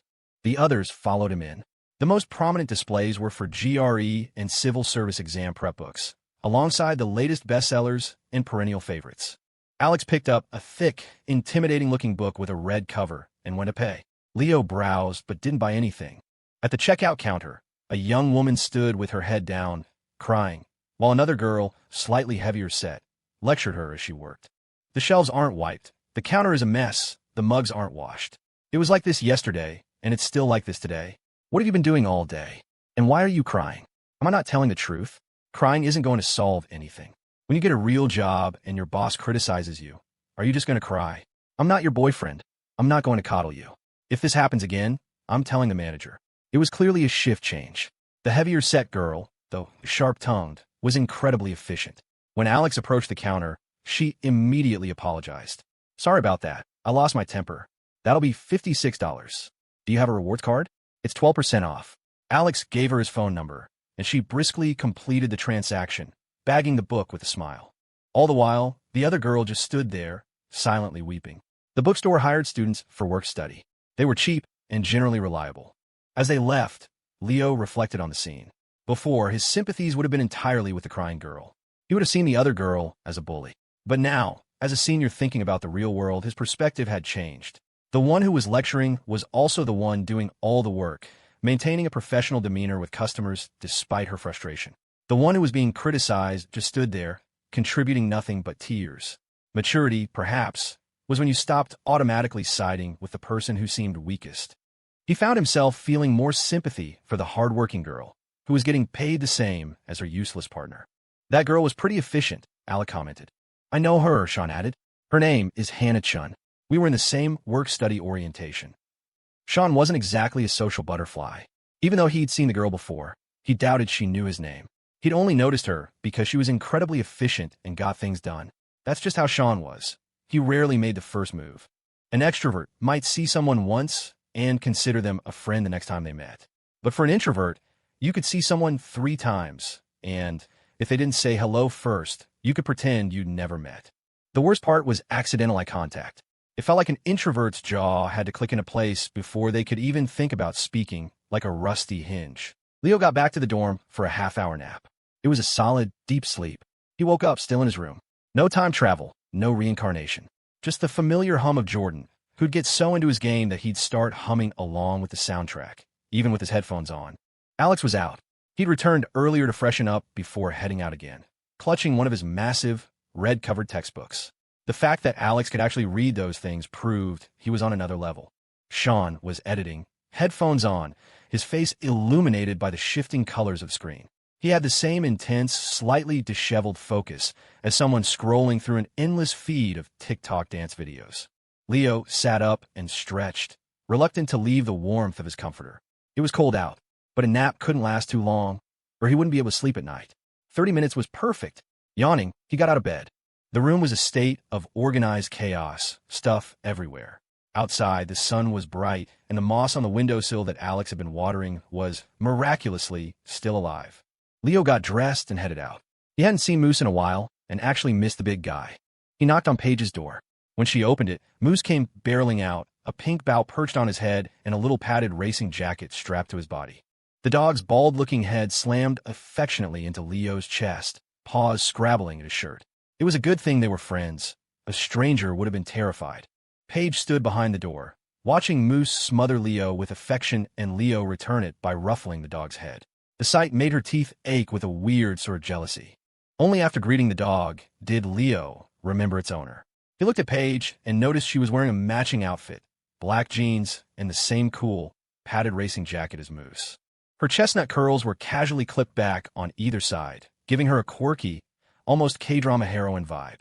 Under the jacket, she wore a tiny crop top sweater that showed off both her impressive curves and her midriff. Leo averted his eyes quickly. Is your throat better? Paige blinked. You remember that? Of course it's better. She wanted to punch him. What did my aunt have you bring me? She asked, changing the subject. Leo pulled out 2 bracelets made of large, milky white crystal beads. They had been repurposed from an antique necklace. Grace Shun had kept one for her daughter and given him one for each of her nieces. My godmother said one is for you and one is for your sister. Paige took them and immediately slipped one onto her wrist. The beads were huge, their luster more of a soft, pearly glow than a stark white. Against her pale, slender wrist, it looked beautiful. Thanks. I'll give my sister hers this weekend. Did you get me anything from the capital? Leo hadn't even considered getting Paige a gift. That particular wire was just missing from his brain. He had, however, gotten something for Moose. He passed a pet store and picked up a small, bone-shaped charm on a loose leather cord. It would be a more comfortable, stylish alternative to Moose's regular collar on walks. But he bought nothing for Paige. His mind had gone completely blank. Now, pulling out the cord and then stuffing it back in his pocket felt wrong. Paige's eyes landed on the thing in his hand, a cool little bone necklace. Her face lit up, and she happily fastened it around her neck. It actually looked pretty cool, the little bone landing right in the center of her chest. But it's from a pet store. I'm worried you'll kill me when you find out. Paige didn't seem to care that the cord looked inexpensive. She was beaming. Hee hee, I have a gift for you too, she said, her voice bubbling with excitement. I earned my own money. A ton of it. Remember how you told me to do something I wanted to do? Well, after that shrimp head girl thing went viral, some company started paying me to try their snacks on my live streams. I just eat their stuff, and they pay me and give me an affiliate link. It's crazy. I sold over 2,000 bags of calamari jerky in one stream. Over 6,000 people were watching. She had been saving up. It was the first time she'd ever earned her own money. Before, she'd spent her family's money without a second thought, buying whatever caught her eye. But now that she'd earned it herself, she found herself hesitant to spend it. Even though the money came in fast, she made over $10,000 in a week. It was hard work. She had to talk, watch the screen, respond to comments. Most people were nice, calling her cute, but some called her dumb or slow. Others just stared at her chest. But she had done it. She'd earned a 5-figure sum all by herself. The first thing she wanted to do was buy Leo a gift. After looking for a long time, she'd chosen a Mont Blanc fountain pen with a custom leather case embossed with the initials FH. It had cost her over $9,000. The pen was stunning, the brand's emblem on the cap made of tiny paved diamonds. Leo watched as Paige presented the brand new pen to him like a treasure. She was still wearing the little bone chain he'd bought for her dog. His guilt intensified. "I was just talking," he mumbled. "You're earning money because you're awesome at it. Hey, maybe you should give me that chain back? I can get you a new one next time. This color doesn't really suit you." "No way. I think it looks great." Even with his newly increased intelligence, Leo had no idea how to handle this. He accepted the pen, not quite daring to look at Paige's bright, energetic smile. Feeling flustered, he grabbed Moose's leash and made a hasty escape, saying he was going to take the dog for a walk. Moose, bundled in his little jacket, seemed a bit self-conscious. He was usually happy to get dirty, but the clothes made him wary of puddles. Still, the dog knew the routine, dragging Leo straight to the breakfast burrito stand to beg for a sausage. Moose wasn't afraid of the cold, but he hated the heat, and his fur was thick. His owner insisted on the jacket, though. It did keep his belly clean, but when it was time to pee, he worried he'd hit the vest, making lifting his leg an awkward maneuver. Leo bought a burrito for himself and a grilled sausage for Moose. At the stand, the owner expertly spread the tortilla, while sausages sizzled on the roller grill, dripping and smoking, filling the air with a delicious aroma. Man and dog waited patiently. The campus breakfast burritos were piping hot. The tortilla itself was the perfect mix of chewy and crisp. The owner boasted that he'd been making them for decades, and that his batter, which included a secret measure of green bean flour, was a family recipe. Leo couldn't taste the green bean flour, but the crispy fried strips inside were incredible. Watching the owner press down on a sheet of the crisp, snapping it in half, was deeply satisfying. The soul of the burrito, however, was in the sweet bean paste and chili sauce. The guy would also add a spoonful of his homemade pickled relish, radish, and mustard greens. That was salty and a little spicy. Paired with the crisp, the sauces, and the fragrant tortilla, it was perfection. And Moose? He just loved the sausage. His preference was pure and simple. And he loved coming here with Leo. It was like his big brother was treating him to his favorite snack, and he'd wait with a dignified air. Once they both had their food, they found a spot out of the wind and ate right there at the stand. The burrito guy struck up a conversation with Leo. "Hey kid, I saw that video you posted. The one about the spicy rice cake place? Old man Shing's business is booming now. He's slinging rice cakes all day. My burritos are pretty good too, you know. How about you do a little promo for me? Your food and the dogs, it's on the house from now on." Leo felt a little awkward, still holding the man's burrito, but he wasn't a product promoter. Both Alex and Jordan had advised him that if he wanted to build his channel for the long term, he couldn't get distracted by small profits, or even big ones. Once he started doing sponsor content, the nature of his account would change, and that kind of rapid growth would be hard to maintain. Before he could figure out how to refuse, the owner of the next stall over, who sold breakfast biscuits, chimed in with a laugh. "Chen, you cheapskate. Your burritos cost what, a few bucks? People pay tens of thousands for a promotional video. Besides, the kid's a senior. He's only got a year left. Even if he ate here for the rest of his life, wouldn't cover the cost." Chewing his burrito, Leo said slowly, "Your burritos really are delicious, sir. How about I ask one of the professors in the student government if we can organize a food festival for the student trip? I could come by and try something from every stall, film it all. It'd be a big event." He was always eating on the student trip. If every owner asked him for a video, he'd be overwhelmed. Taking money felt wrong, but refusing was awkward.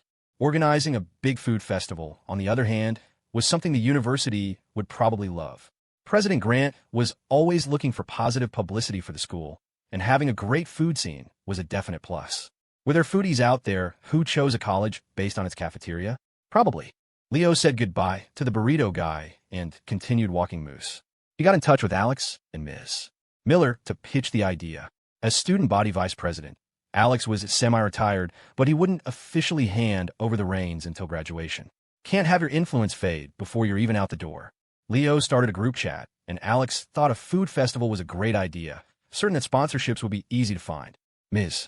Miller, now working in the university's administration office, was still learning the ropes of her new role, but she agreed it was a promising proposal. They could handle the rest. Leo put his phone away and kept walking with Moose. He felt a little more mature. In the past, if someone had asked him for a favor like that, he would have either awkwardly refused or reluctantly agreed, neither of which felt good. He was learning there were other options. Just then his phone buzzed again. It was a message from a middle school classmate he hadn't spoken to in ages, the son of some department head. Word was he was doing well for himself. Leo noticed the guy had just liked one of his recent Facebook posts. "Hey man, need some cash quick. Can you spot me 10K? I'll pay you back at the end of the month." Leo was baffled. The last time he'd seen this guy was during the holidays last year.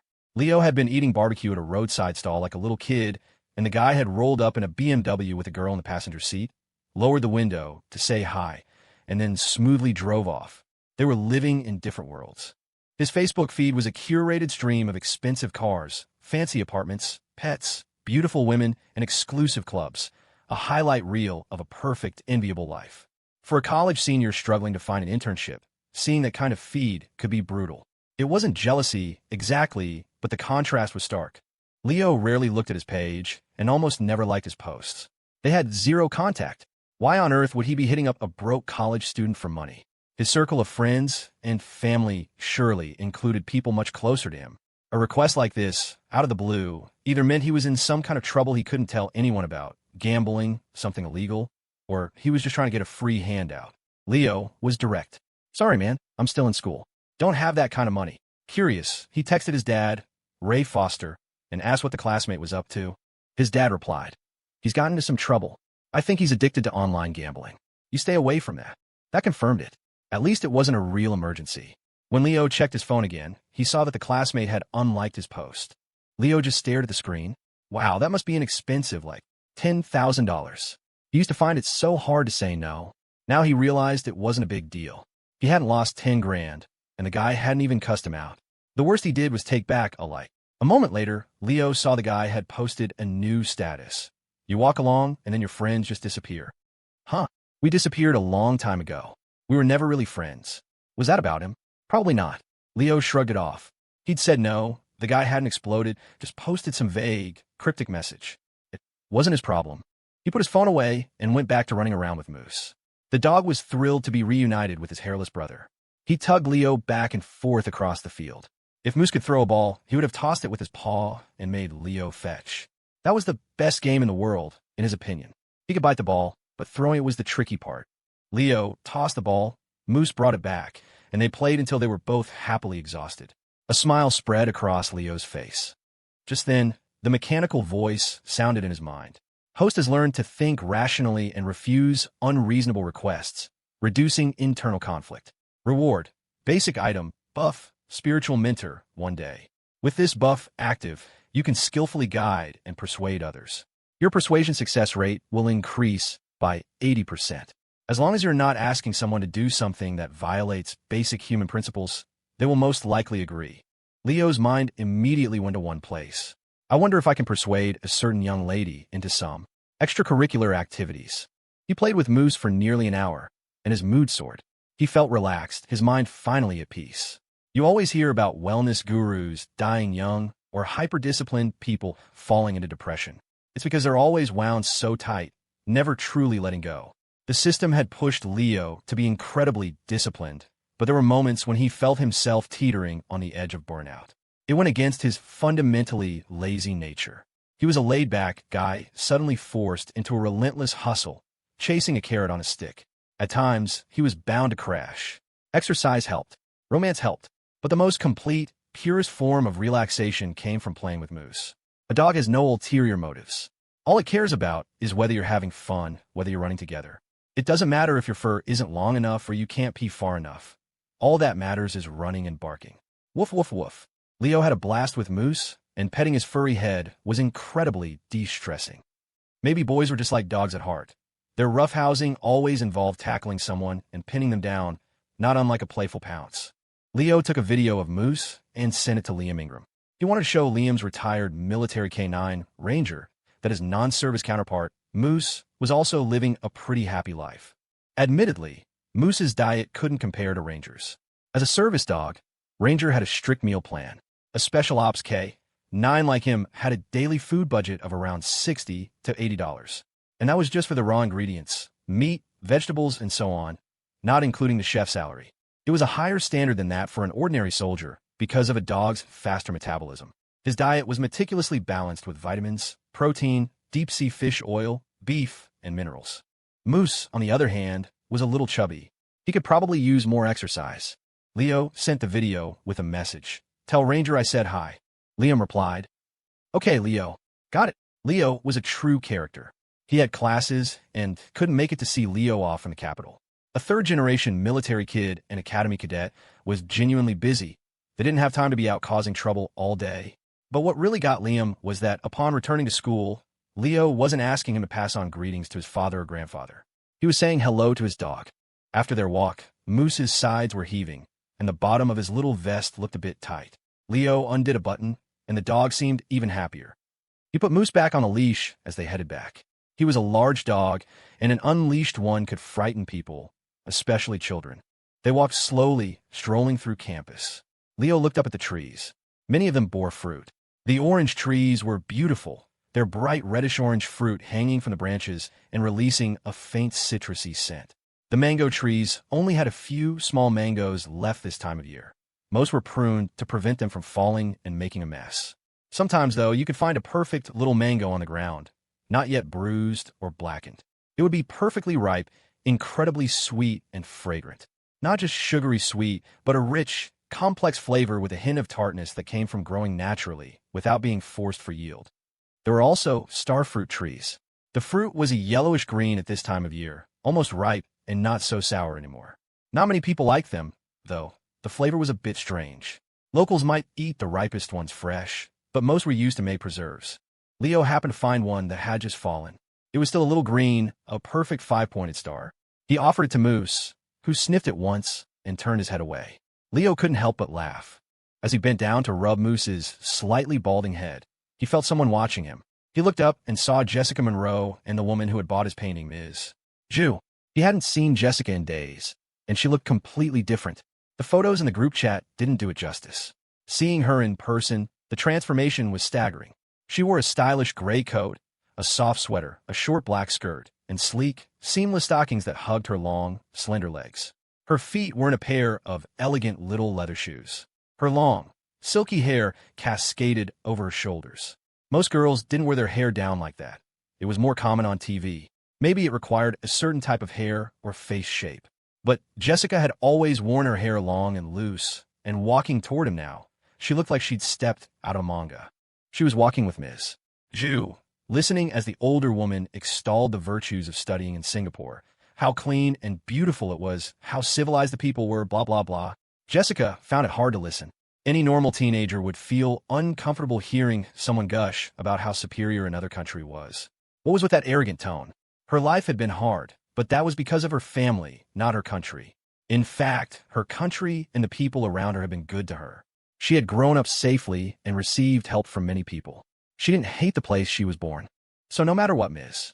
Ju said about Singapore's air being sweeter, Jessica simply refused. I don't want to study abroad. I'm going to get a job right after graduation. I'm an adult.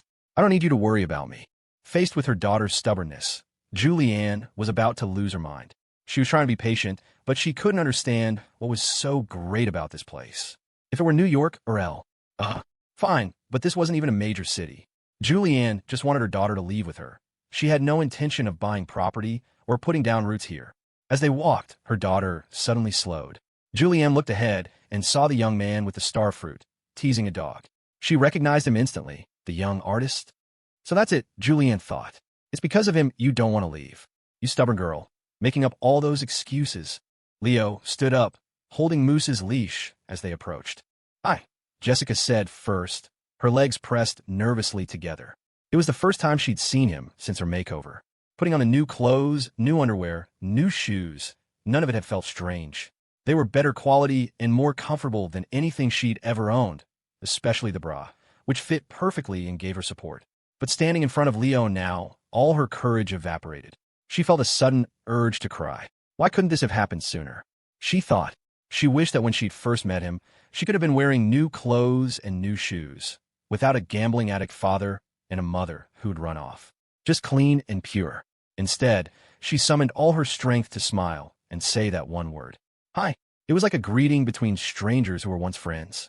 Long time no see, but you've been in my heart this whole time. They didn't say anything else. Just that single greeting as they passed each other. A moment later, Leo's phone buzzed.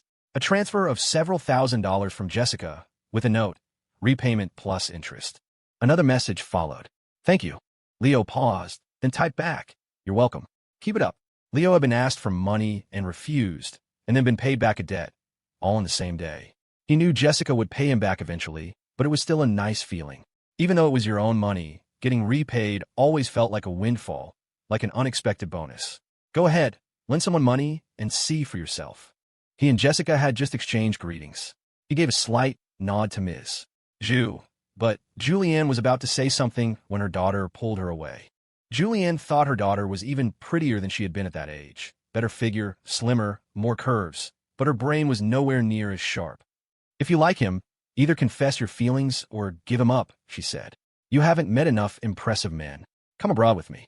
I'll introduce you to plenty of them. You're still young. You've seen too little of the world. Once you meet more people, you won't be so fixated on what's right in front of you. Jessica's face hardened. I've told you, if you want to show your maternal love and make amends, fine. But don't interfere in my life. Otherwise, please leave immediately. Julianne sighed. Fine, I won't say any more. You're as stubborn and pig-headed as your father. Jessica hated being told she was like her dad. She worked so hard precisely so she wouldn't be like him. But hearing it from Ms. Zhu's mouth just made the knot in her chest tighten. You don't like that man.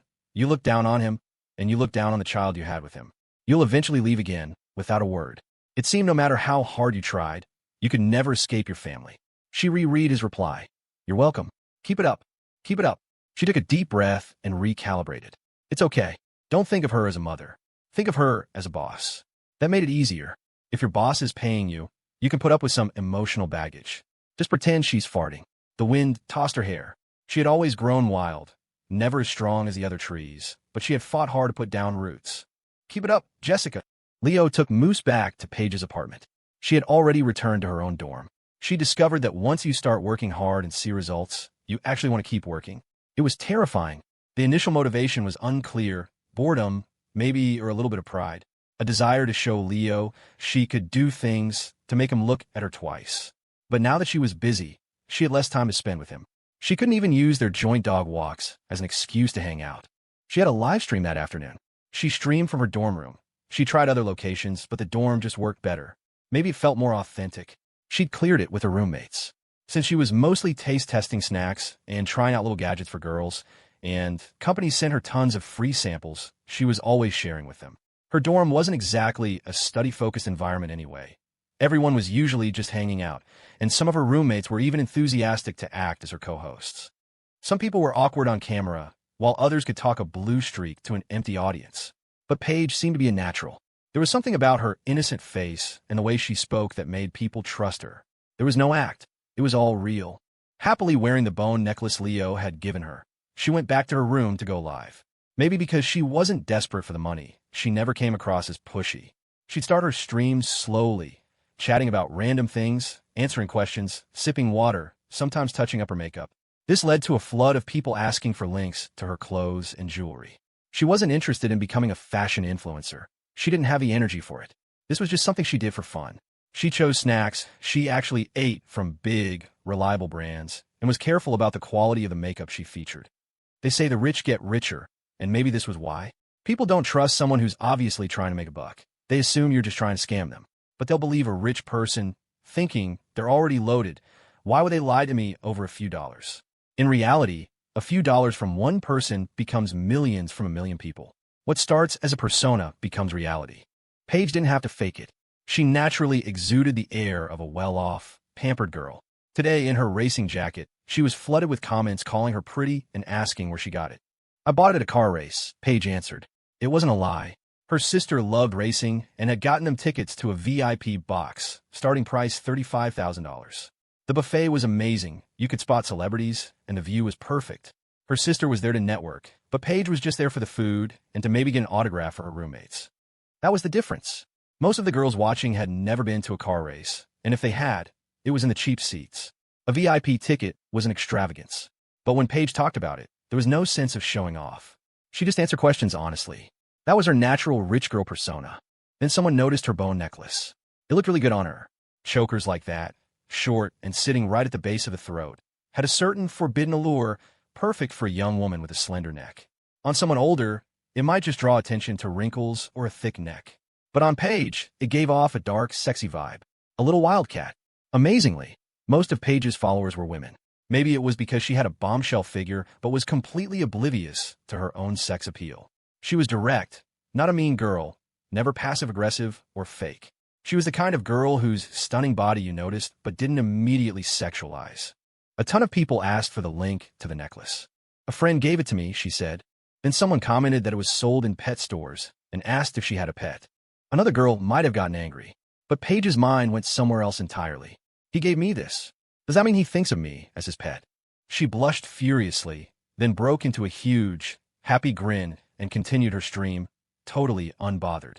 A bunch of viewers immediately started taking screenshots to search for the necklace online, ready to buy their own, imagining the little bone would bounce just as charmingly on their chests.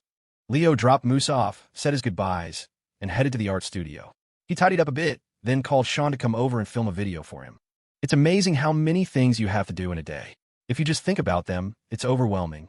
But if you write them down in a notebook or a memo app and check them off one by one, it gives you a sense of accomplishment, boosts efficiency, and fights procrastination. If you don't write them down, the sheer number of tasks makes you want to do none of them, creating a vicious cycle. Sean had been editing all day and was ready for a break. As evening approached, Sean Riley walked toward the studio, his camera bag slung over his shoulder, his feet stepping on his own long shadow. Leo stood before a canvas, ready to sketch out a base layer. Alex sat in the corner of a conference room, taking notes on page 37 of his massive book. And Jordan's fingers danced across his keyboard, waging war against an opponent in a flurry of clicks. No outsiders ever came into the art studio, so it was a relaxing space. It had an artsy, comfortable, and casual vibe. Dr. Croft had redecorated when she arrived. This was a woman who insisted on changing the paintings in her hospital room. So, of course, she would fix up the place where art was actually made. Some people just have a natural design sense. You could arrange the same objects and create a mess, but in her hands, everything suddenly looked sophisticated. Leo had called Dr. Croft after returning to campus. She answered and immediately launched into a litany of complaints. Apparently, the VIP treatment in the international wing was already over the top. Patients there had nursing assistants escort them to the first floor for tests, usually getting priority over the outpatient crowd. But after her room was changed, nurses started wheeling the equipment directly to her, except for huge machines like the MRI scanner. Doctors checked on her 3 times a day. The constant attention made her uneasy. "Are you sure I'm not terminally ill?" she'd ask them. They had to repeatedly reassure her that she wasn't dying before she finally calmed down. She never thought she'd be benefiting from one of her students' connections. What kind of background did this kid have that she didn't know about? Leo listened to her vent for a while, making a mental note to thank Adam right again. Sometimes that's how deep connections were forged, through a simple back and forth of favors. Sean arrived, and Leo asked him to record a video of him doing Dr. Shun's mindful restoration technique. He wasn't entirely confident it would work for everyone, since results varied from person to person, but today he had the spiritual mentor buff on top of his existing master instructor buff. He felt like he could be a full-blown success coach. She didn't suddenly stop loving you. You just suddenly found out. She's hot and cold with you, just like a water heater. It's because someone else is using it at the same time. Understand? Applause. Leo sketched a base layer on his canvas to get into the right headspace. He'd just been running around with Moose, so he was dressed casually and in a relaxed state. The evening sun was still out, but it would be gone in half an hour. Filming with and without sunlight were 2 completely different experiences. Even if the sun wasn't warm, the moment it set, a coldness seemed to swallow everything. He needed to get this done while the light was still there. He was comfortable in front of Sean. He considered filming in the dorm, but the soundproofing was terrible. You could hear people yelling outside or walking down the hall. It was fine for living, but terrible for recording. He had no experience teaching, so he decided to approach it like his other TikToks, with Sean filming him doing the entire routine. He would speak the visualization prompts out loud, clearly for the camera. Instead of telling people what to imagine, he would demonstrate his own process. Sean found the perfect angle, with the trees and the setting sun as a backdrop. Leo was slightly backlit, his features soft but not perfectly clear, creating a gentle, beautiful light. Sean's filming style had really come into its own. He had a knack for capturing subjects in a soft, natural way, making them feel integrated with their surroundings. The camera slowly pushed in as sunlight filtered through the leaves, dappling Leo in light. He sat comfortably, back straight but legs uncrossed. He smiled at Sean, then began. His voice was calm and measured. He first introduced the mindful restoration technique, explaining that it was an exercise created by the traditional physician Dr. Stephen Shun after he suffered from lower body paralysis. The most important thing is to be calm and patient, he said. When you visualize, imagine something familiar to you. Close your eyes and look inward. You can imagine flowing water, the wind, the roots of a banyan tree, sunlight, plants. Anything works. Right now, I am imagining a single drop of water falling on the crown of my head, spreading out and slowly flowing downwards. Leo's instructions were clear and direct. He avoided technical jargon like acupressure points. His godfather's books had whole chapters on them. But for a layperson, that was useless information. This video was for beginners, for powerful people who had no time for complexities. The goal was for anyone, even someone illiterate, to understand. As he described the process, he performed the movements, looking inward. Through Sean's lens, the scene felt alive. The young man had a pleasant voice and a handsome face, and his earnest, step-by-step guidance made it easy to follow along. There was a profound quality to it, a sense that Leo himself was in a state of selfless focus. Most people, he knew, lost concentration around the middle of their body. A person's attention span is finite. That's why methods like the Pomodoro technique only last for 25 minutes. Pushing through by force doesn't work. Leo's own method was a kind of self-suggestion. Now continue. You can begin. The drop of water continued its journey. Leo coordinated it with deep breathing, a method his godfather had developed by listening to the chirping of insects in the quiet northwest, mimicking the rhythm of the tides.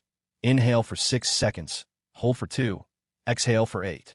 When he finished the entire set, Leo opened his eyes. He felt as if he had scanned his entire body from head to toe. He was even a little warm. The exercise was perfect for anyone with muscle knots or blockages, the kind of pain that only gets worse when someone else tries to massage it. But by visualizing it yourself, you could release the tension instantly. He felt a light sheen of sweat on his skin. He opened his eyes and smiled easily. The video ended. Sean, focused on the angles and light, hadn't followed along. But he'd seen a real shift in Leo. At the beginning, he was casual, but at a certain point, his whole aura seemed to elevate, drawing you in. When the recording was over, Sean let out a breath. It was basically perfect, no editing needed. Leo asked him for a raw version and one with a subtle white noise track of ocean tides. That was easy enough for Sean to do right there in the studio. After a short break, Leo went back to his painting, starting with a commission from Dr. Croft to earn some spending money and warm up his skills before tackling the portrait of General Ingram. With the video done, another task was checked off his list. He and Sean headed back to the dorm. Sean sent him both versions of the video. Leo chose the raw one. The sound of his breathing, with its subtle changes, felt more authentic.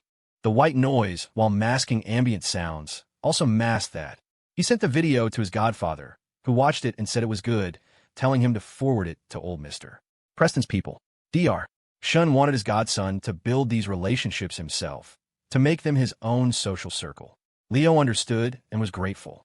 A younger version of himself might have seen it as just another task, but with a bit more wisdom, he recognized it for what it was. His godfather was handing him a ladder. Dr. Shun was also touched. The video's introduction credited him properly as the creator, not as my godfather, but professionally as a physician. Leo sent the video to Adam Wright, also passing along Dr. Croft's thanks for the excellent care at the hospital. Adam received it and, knowing its importance, immediately forwarded it to his boss. If the boss approved and shared it within his circle, this young man would become famous in a very exclusive, very powerful way. Even though Leo wasn't in the capital, his influence there was just getting started. Leo told Sean not to post the exercise video on TikTok. Sean had plenty of other content in reserve. The video of Leo's induction into the Bridgewater Fellowship, however, got a huge number of likes and comments. Their generation was often criticized for being wasteful, unable to handle hardship, lazy, and emotionally detached. Yet, they also seemed to be more patriotic than any generation before them. Leo had a classmate who was so adamant about it that he refused to buy Apple products and wouldn't let his family or girlfriend buy them either. When his girlfriend insisted, he compromised by getting a new girlfriend. The video's comment section blew up. The underscore Stella. Suddenly I feel motivated to go conquer the world. What's happening? Burnout 20 years. Sigh. I hope everyone who takes an oath like that never forgets their promise. American Soul. USA. USA. Angry Aussie Pine. Too late today is still early. Too early tomorrow is already late. Forest_fan. My heart is pounding, my blood is boiling. Lotus. This is the hope of our nation, the continuation of a new power. Tired. Just end it all. This is what I imagine a college student should be. Youthful spirit, goals, ideals, a bright future. I feel like I'm not even a real college student. Restless Margaret. To be young, gifted, and driven. Ganja1_G. Keep it up. We're with you. Meanwhile, Adam Wright was giving his report. He chose his moment carefully, after his boss's dinner, during his rest period. It wasn't a major work update, so the timing was appropriate. He played the video of Leo's exercise routine, then followed it with the induction video and its comments. At that high a level, one's information intake is heavily filtered. Aids act like a human algorithm, constantly feeding you news and updates tailored to your interests, which can create an information bubble. It takes a strong will to break out of it. Tonight, Adam was showing old Mr. Preston something different. It wasn't critical intelligence, but Mr. Preston watched it several times. This is the important information, he said with a sigh. Older people tend to look upon the young with a certain fondness, their actions triggering memories of their own past. Of course, there were cynical comments too. Valley_vagrant. It's a nice dream, but then you graduate, get crushed by debt, and have to choose between selling your soul to climb the ladder or becoming a numb workhorse. Only a tiny few get to follow their dreams. Endless praise would have felt fake. The mix of admiration, emotion, criticism, and indifference was what made it real. This was the genuine reaction of ordinary people. Mr. Preston was touched. Overall, the sentiment was positive. The spirit of the youth was the future of the nation. As long as they had that fire, the country would be strong. He was pleased. Adam knew he'd made the right call. He also mentioned arranging for Leo's professor's hospital stay. It was a small thing, but reporting it showed his proactive work ethic, and also did a favor for Leo. The kid hadn't asked for anything unreasonable. Helping a teacher was a noble act. General Ingram, on the other hand, was in too much pain to wait for morning. His condition was far more severe than Mr. Preston's age-related ailments. He had been strong his whole life, ignoring minor pains, but now the illness that had taken root was a serious one. He had already told his family that when the time came, he wanted no tubes, no ICU. But he was already in constant pain, relying on medication that was steadily losing its effectiveness. That evening, his son, Secretary Ingram, came to sit with him. Liam had already shown his grandfather the video of Moose, telling him, "Leo says hi to Ranger." It had made the old general chuckle. One interesting kid. Doesn't say hi to us, says hi to the dog. When Secretary Ingram projected Leo's guide onto the wall, the general was ready to try. He had his son dim the lights to a comfortable level. The great thing about the exercise was that it could be done lying down, which was how Dr. Shun had developed it during his paralysis. The general closed his eyes and listened to the young man's voice. It was like he was right there in the room. He followed the instructions, the calm, steady, yet kind voice guiding him through the breathing and visualization. It was much smoother than trying on his own. The general imagined corn silk. At first, he focused on the exercise, but his mind drifted to a cornfield from his youth. The stalks towered over him, and he had to stand on his toes to reach the silky threads. The sun was scorching, cicadas buzzed, and he was so thirsty he'd husked a raw ear of corn and eaten it right there, the sweet juice soothing his throat. Secretary Ingram didn't know if his father had finished the routine, but after a while, he heard the soft, steady sound of snoring. His father was asleep. Returning to the dorm was like a character in League of Legends teleporting back to base to heal. Once he was at full health, Leo was ready to head out again. People in relationships tend to pay more attention to their appearance. Back in his dorm, he freshened up. If he were single, he might wear the same shirt for a week in the winter, just changing his underwear. Smirking emoji tonight, though, he specifically wanted to wear a shirt that required cufflinks. It felt a little silly wearing a dress shirt in the winter, but Stella had given them to him, and he wanted her to see him wear them. He'd never worn anything so formal or high-end.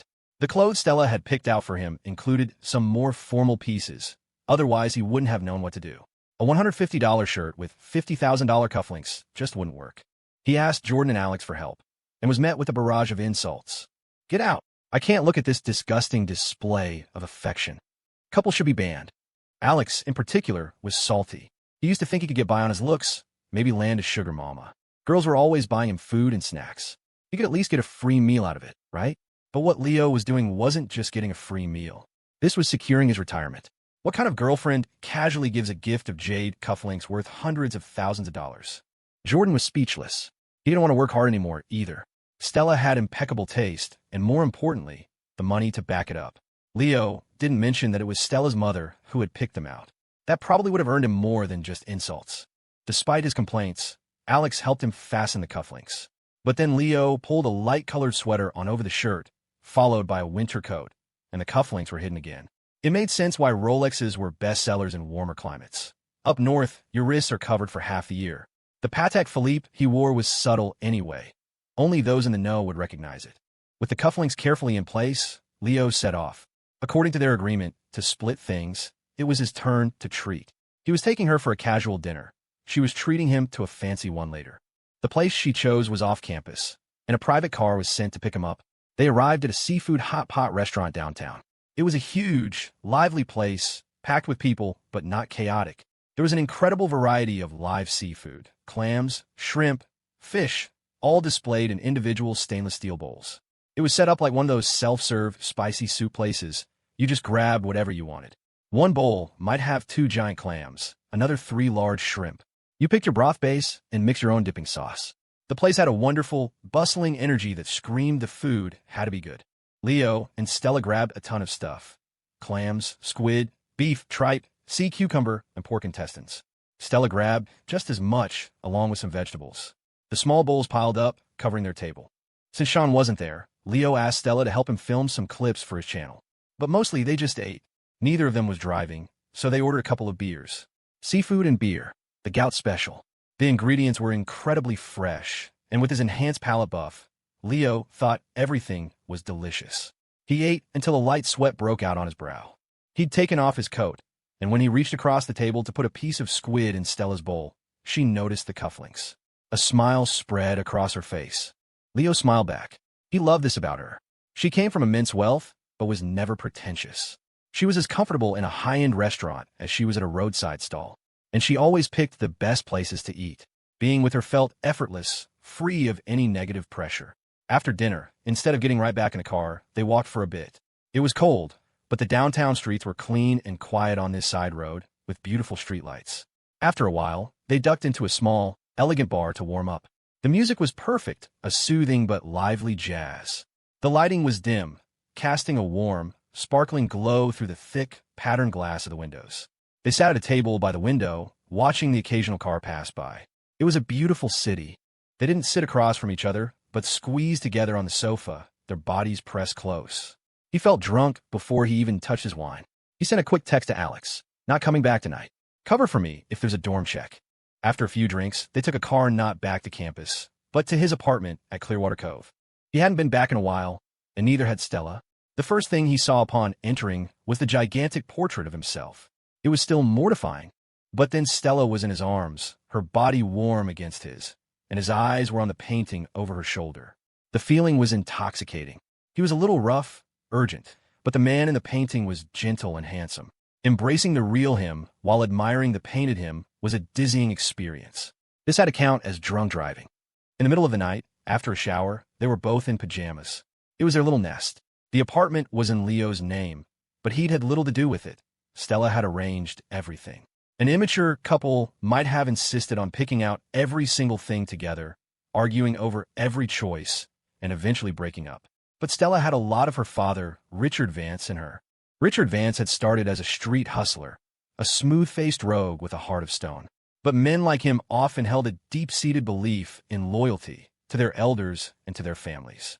At his level of success, women threw themselves at him, some as young as his own daughter, spouting nonsense from romance novels about loving him for who he was, not for his money. Bullshit. When he was 17 and built like a bull, no girl had ever said that. Did they love the fistful of pills he took every day or the thickness of his medical chart? His wife spent a lot of money and had a temper, but she was fundamentally simple and still beautiful. He could sleep soundly with her by his side. At home, he could toss his phone anywhere, curl up on the sofa, and pick at the calluses on his feet, a lifelong habit.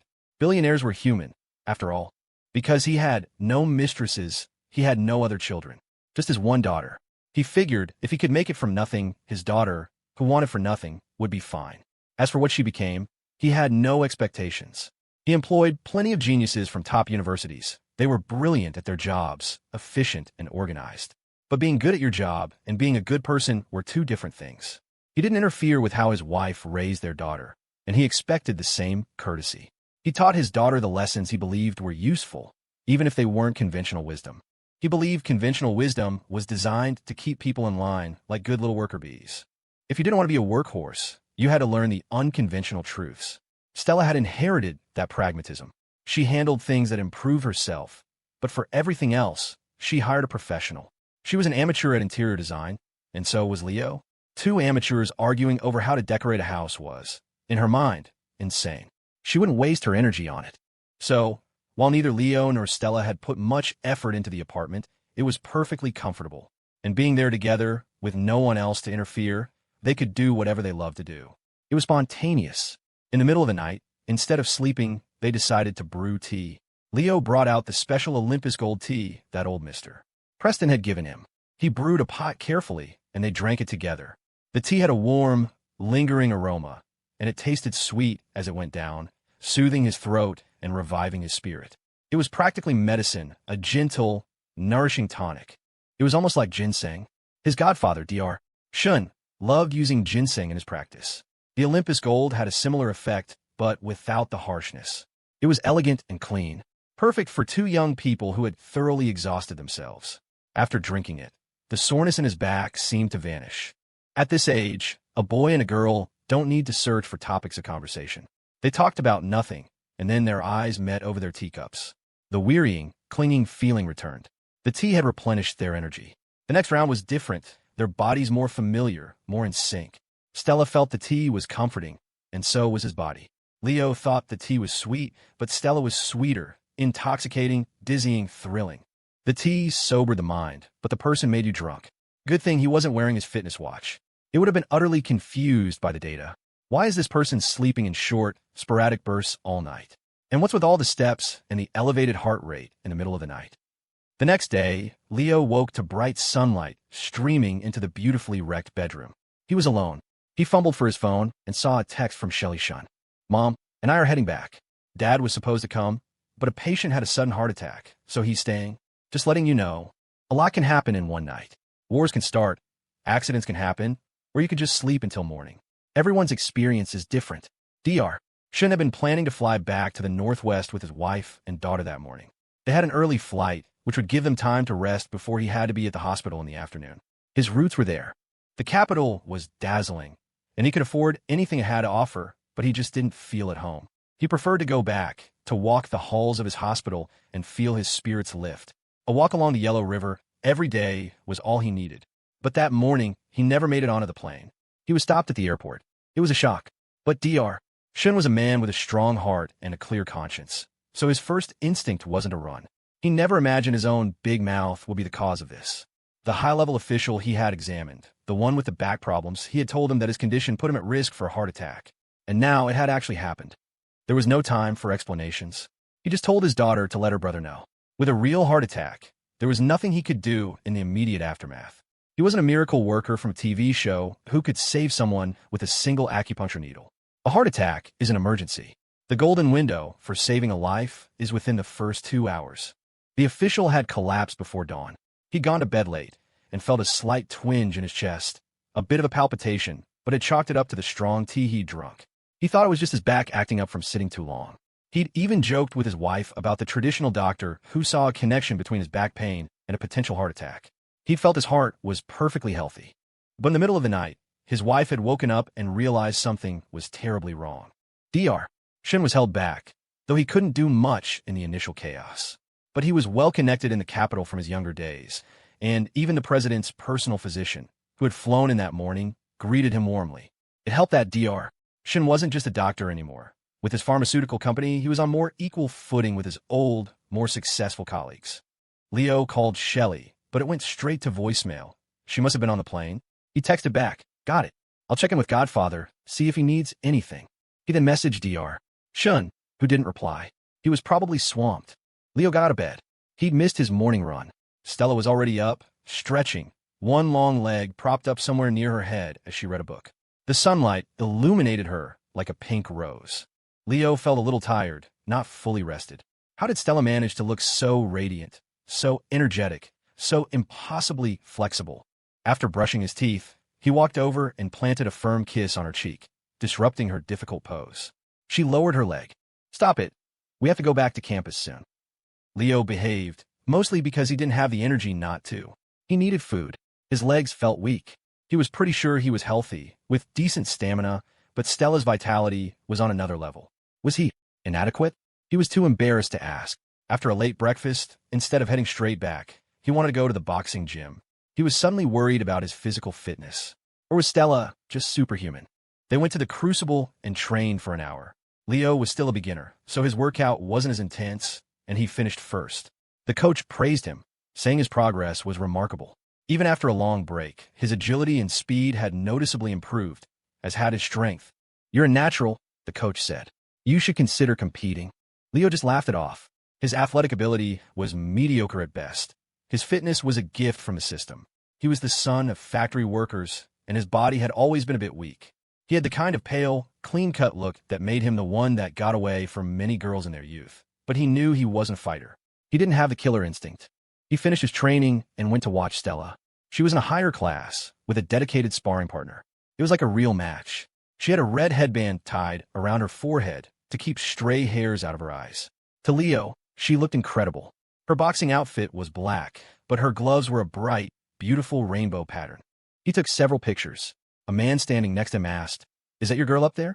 "Yeah," Leo said proudly. "That's my girlfriend." The match began. Stella smiled and gave Leo a little wave with her gloved hand. He grinned back like an idiot. Then he watched as she expertly controlled the distance, her footwork nimble. Her opponent couldn't get close. She tested with a jab, then followed with a powerful right cross and an uppercut, a lethal combination. After waving at him, her expression had turned deadly serious, and she proceeded to beat the pulp out of the other fighter. She was a gifted, dedicated athlete who had been training for years. Leo watched, mesmerized, as Stella, who was smaller and lighter, systematically dismantled her opponent. She trapped him against the ropes, using not just physical force but psychological pressure before landing a final, decisive blow. KO. It was a perfect fusion of power, technique, and intelligence. The man beside him sucked in a sharp breath, clapped Leo on the shoulder, and gave him a thumbs up. "You're a brave man, kid." That morning, with his personal physician by his side, old Mr. Preston watched the video and completed the mindful restoration technique. As he'd hoped, doing it first thing, when his mind was clearest, worked. Listening to the young doctor's voice, he made it through the entire routine without a single interruption. When he was done, the stiffness from a night's sleep had eased. He was in a good mood. He hadn't shared the video with his little group chat yet. You couldn't force these things on people, especially when it came to health. If they wanted it, they'd ask. Just as his mood was improving, his assistant, Adam, informed him about Secretary Wu's heart attack. They had waited until Mr. Preston was calm and stable before breaking the news. Even so, it was a shock. He remembered Dr. Shun's diagnosis and how blunt it had sounded at the time. Predicting a heart attack felt far too alarmist. But it had come true. Dr. Shun was about to board a plane, but was stopped at the airport and taken to the hospital, Adam reported. A heart attack was a serious business. Even if you survived, you were out of commission for a long time. Mr. Preston had seen enough colleagues fall. The recovery was long and arduous. For a man like Secretary Wu, returning to his high-pressure job would be a monumental challenge, if not impossible. The news left Mr. Preston feeling pensive and deeply appreciative of his own health. To live, to be healthy, that was the foundation of everything. He thought for a moment, then decided to forward the exercise video to his 7-person group chat. After all, he wanted his old friends to live a little longer. Otherwise, the world would be a very lonely place. After their boxing session, Leo and Stella had lunch at the club. Then, Leo headed back to campus while Stella went home. On the way, he remembered his forgotten promise to get a gift for Cody, Ms. Miller's son. He had to remember this time. The car Stella had arranged was comfortable, and Leo slept for most of the ride. The previous night's exercise had been strenuous. He needed to catch up on sleep. Stella went home to build a custom crystal display case for the Tang Dynasty figurine Leo had given her. She felt it was too precious to leave out in the open. When she arrived, she took a nap, waking up in the early evening. Her mother, Victoria, was surprised to see her. "You're home." Stella had planned to grab her materials and head back to campus. Being alone with her mother was often difficult. Their conversations inevitably turned into arguments. but her father's presence was a rare treat. Richard Vance arrived home early, looking road-weary. He much preferred home cooking to the fancy fare he ate on the road. The atmosphere between his wife and daughter was, as usual, tense. Victoria had bought one of Stella's paintings, but couldn't resist a critical comment. "You can't be painting nudes." Stella was speechless. How could her mother even think she would do that? But Victoria was adamant that girls needed to protect their reputations, especially from artists. The tension was thick enough to cut with a knife.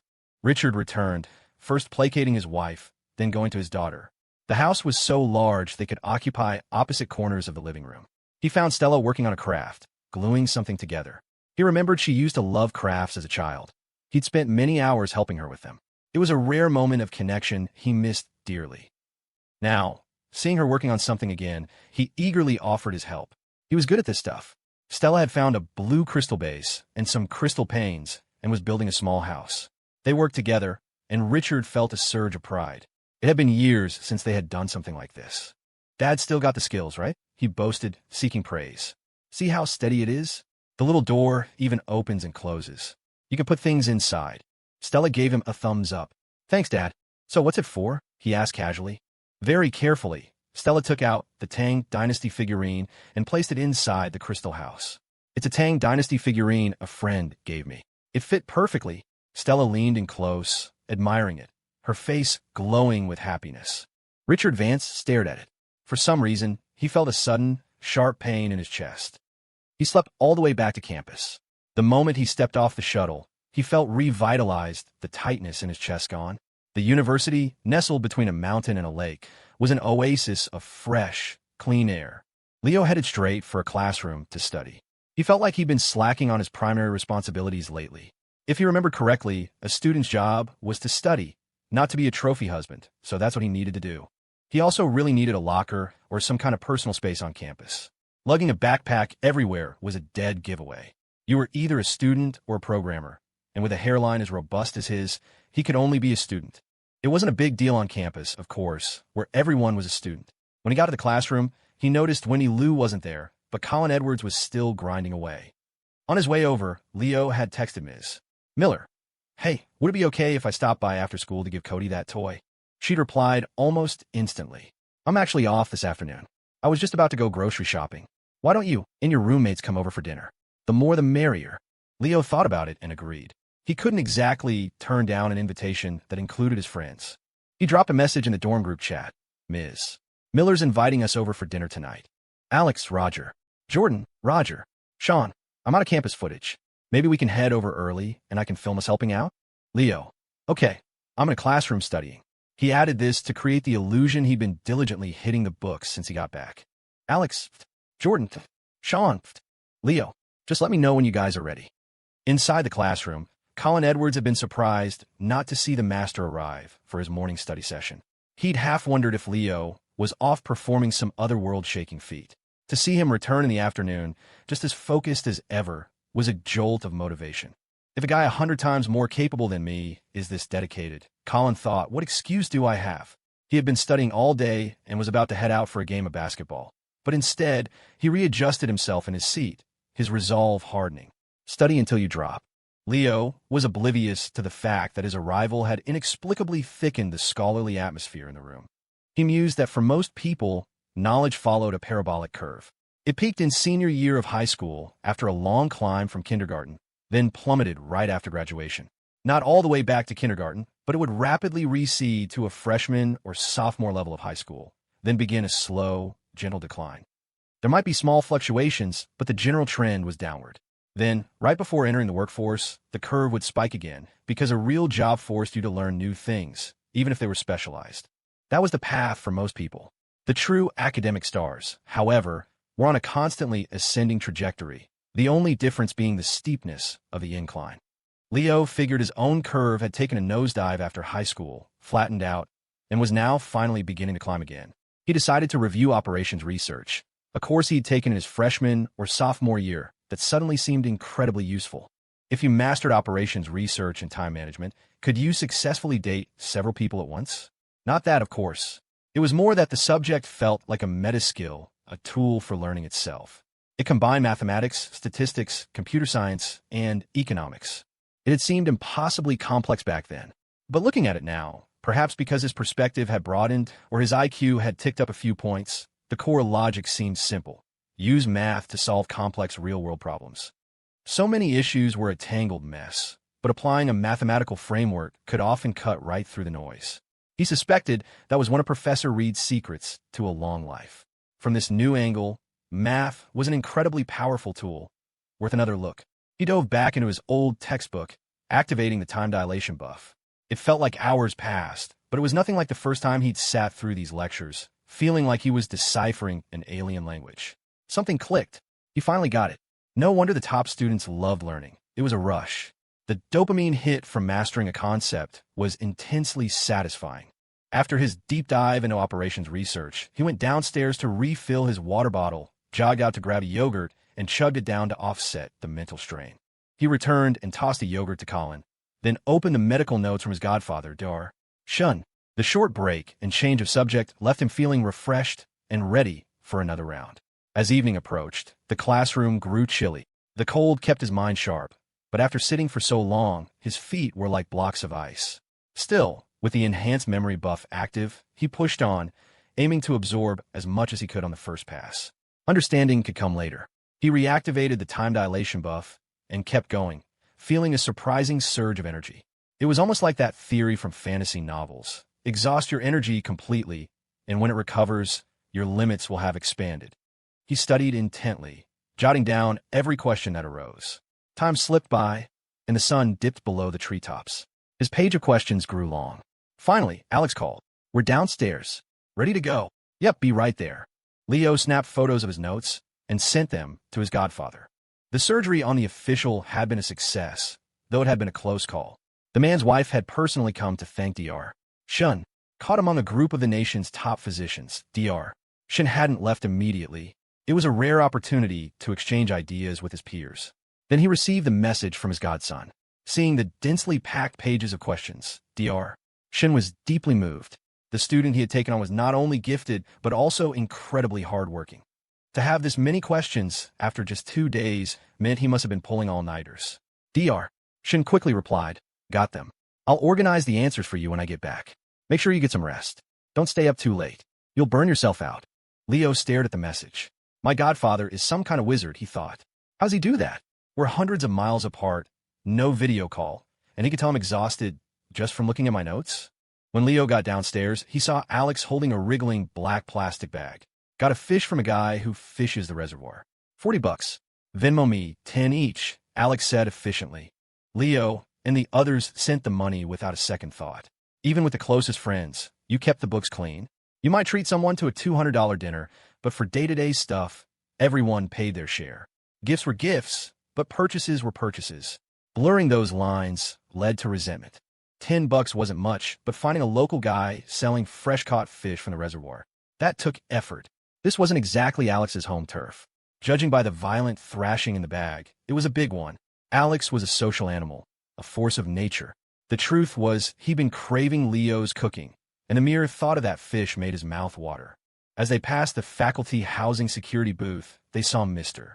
Roberts bundled up inside, a space heater glowing at his feet, completely engrossed in an episode of The Americans.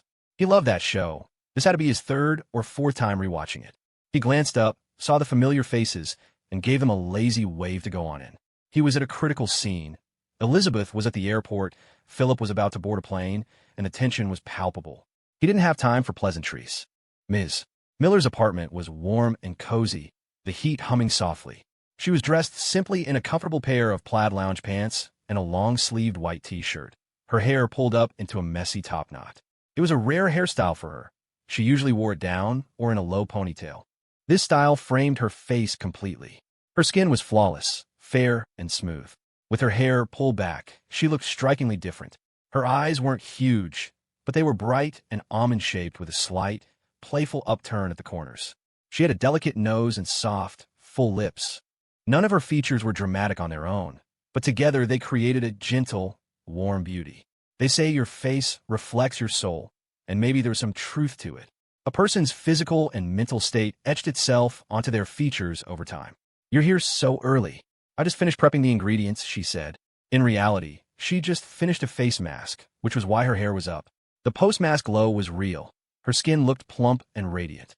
Knowing the students were coming, she'd chosen a casual, comfortable outfit. After a round of greetings, Sean was already filming. "We brought a fish to add to the meal, Ms. Miller," Leo said with a smile. "Oh, wonderful. I'll clean it." No, we've got it," Leo insisted. She didn't argue, guessing they were probably filming for their TikTok. She brought out a bowl of fruit and some snack for Alex and Jordan, telling them to relax and have some tea while they chatted about their trip to D.C. In the kitchen, Leo opened the black bag. It was a massive sea bass, at least 5 or 6 pounds, fresh from the reservoir and still full of fight. It thrashed in the sink, sending water flying. Sean stood to the side, adjusting the lighting on his camera. The kitchen had been converted from a balcony, so it was surprisingly spacious. Ms. Miller had it perfectly organized. A checkered cloth covered the top of the fridge, dishes were neatly stacked in racks, and spices were stored in identical labeled glass jars. The range hood and stovetop were spotless. Sean thought it looked like the set for a commercial. You could have seamlessly inserted an ad for Mr. Clean, and no one would have blinked. The space was filled with charming details, little flower-shaped coasters, an Ultraman-themed cup, and a bright yellow thermos. It was the kitchen of someone who loved life.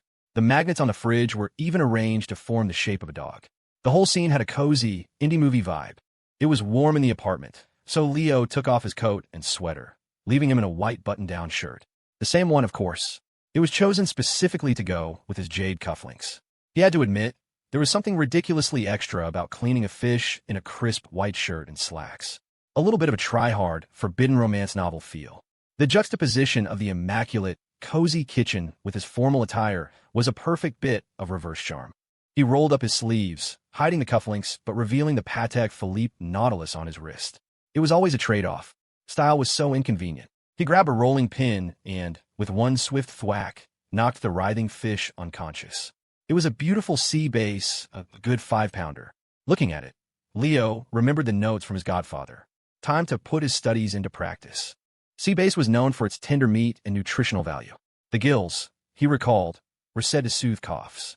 The meat was good for the spleen and stomach, and it was especially recommended for post-operative recovery to promote healing. It was the kind of folk wisdom passed down through generations. Eat fish, it's good for you. But now he understood the specific reasons why. Leo set about preparing the 6-pound dose of medicine. He dispatched it, scaled it, cleaned it, and cut it into steaks for steaming. He didn't have a platter or a pot big enough to cook it whole.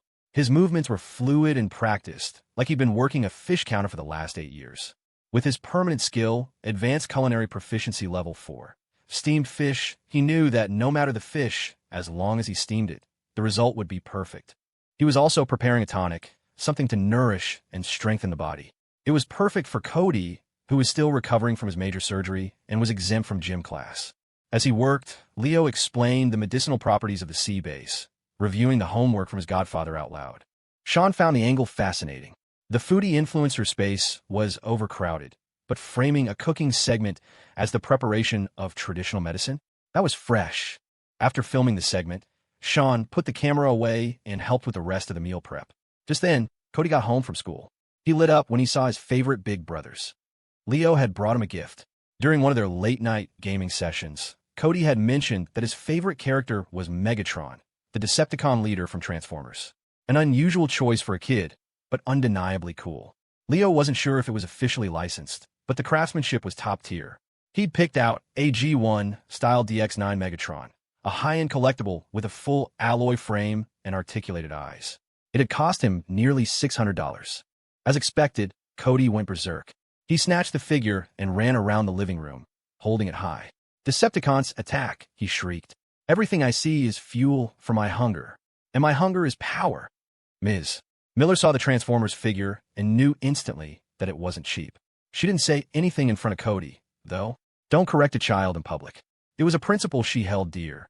Criticizing a child in front of others, especially when they've already made a mistake, isn't about teaching them. It's about venting your own frustration. Some parents, with no ill intentions, would completely disregard their child's feelings, scolding, or even hitting them in front of their friends. It was a failure of emotional control, inflicting deep psychological wounds on a sensitive kid.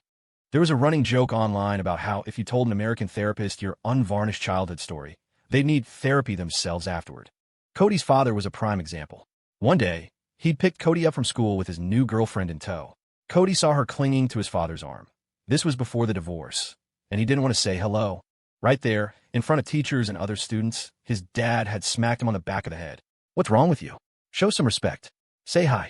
Single-parent households came with their own awkward dynamics. Ms. Miller wanted Cody to have positive male role models, but she also worried about putting too much pressure on him. She'd invited Leo and his friends over with no ulterior motives. She just wanted her son to spend time with good guys, and she thought all of them were decent kids. Jordan was a bit of a goofball, but he was good-natured, emotionally intelligent, and self-aware, rare qualities for his age. Sean came from a more modest background, but he was incredibly diligent and humble. A kid like that was bound for success. Alex had that poised, diplomatic air of someone from a political family, but he was never arrogant or dismissive of others. As long as he stayed on the right path, he'd do well. As for Leo, she didn't try to analyze him too much. She just found herself smiling whenever she saw him. For dinner, Ms. Miller had prepared a feast: pot roast, beef stew with potatoes, mapo tofu, sautéed spinach, and a pork rib soup with carrots and parsnips. Added to that was Leo's magnificent steamed sea bass. She knew they were growing boys with big appetites, and Cody was no exception. Leo's fish was so fragrant it could make you bite your tongue. Even Ms. Miller, who was usually restrained, had more than her share.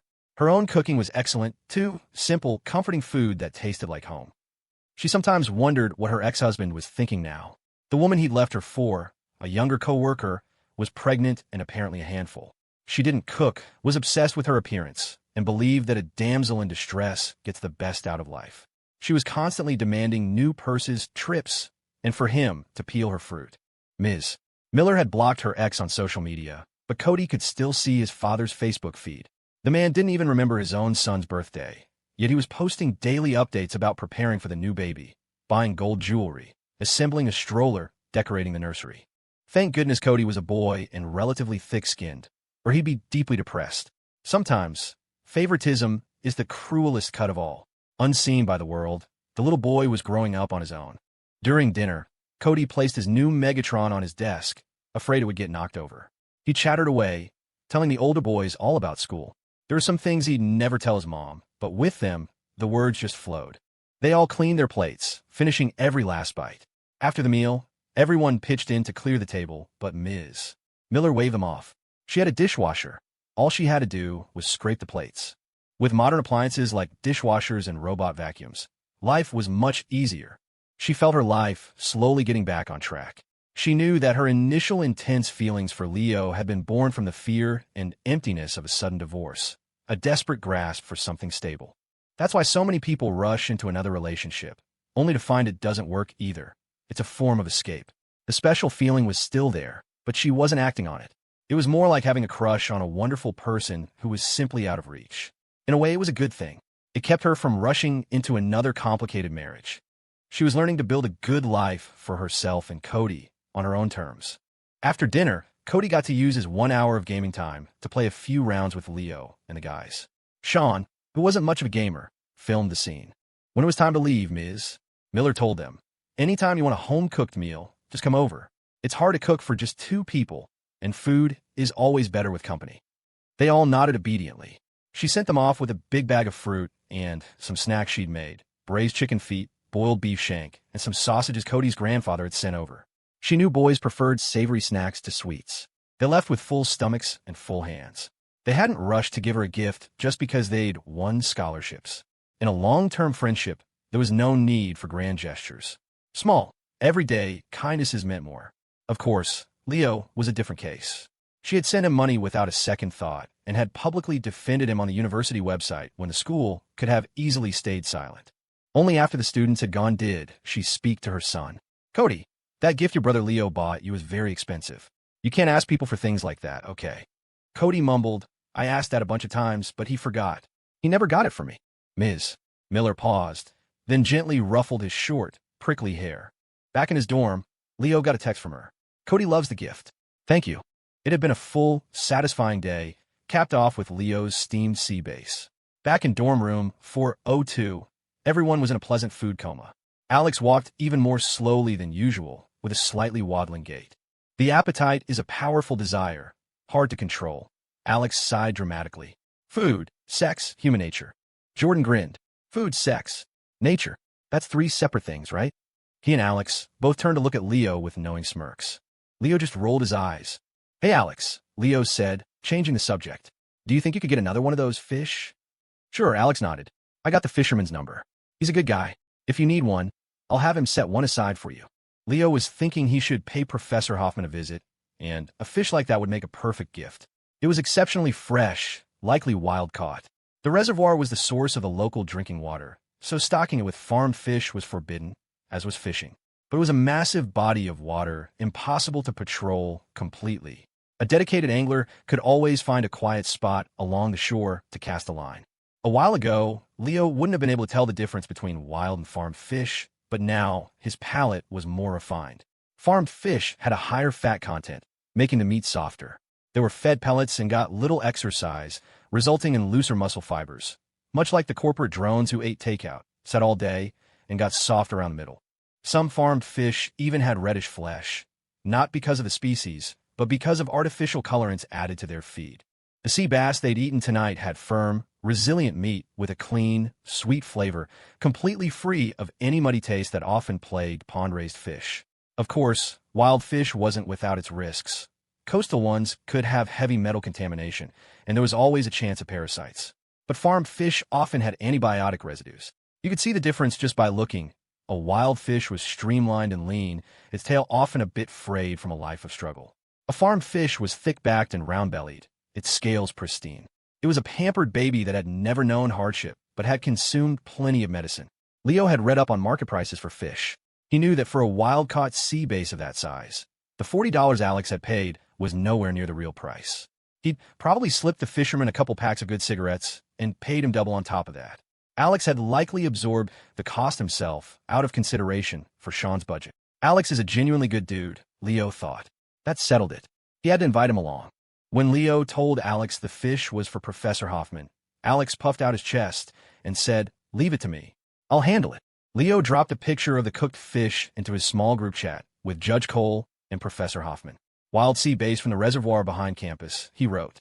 Want me to get one for tomorrow? Leo's relationship with the professor had evolved into something between a mentor and a friend.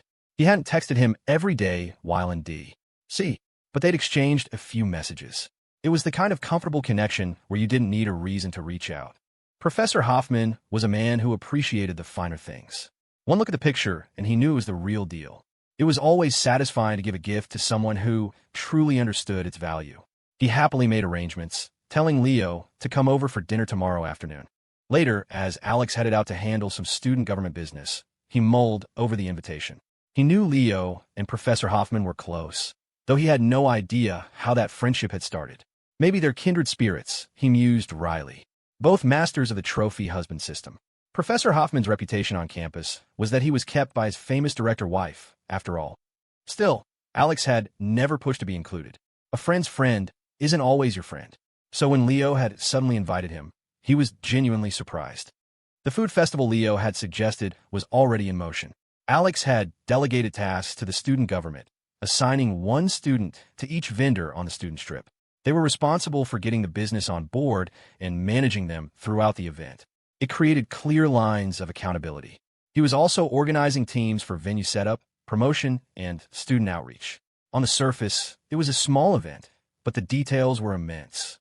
Alex, having organized several large-scale campus events before, had the experience to anticipate problems and assign the right people to the right jobs.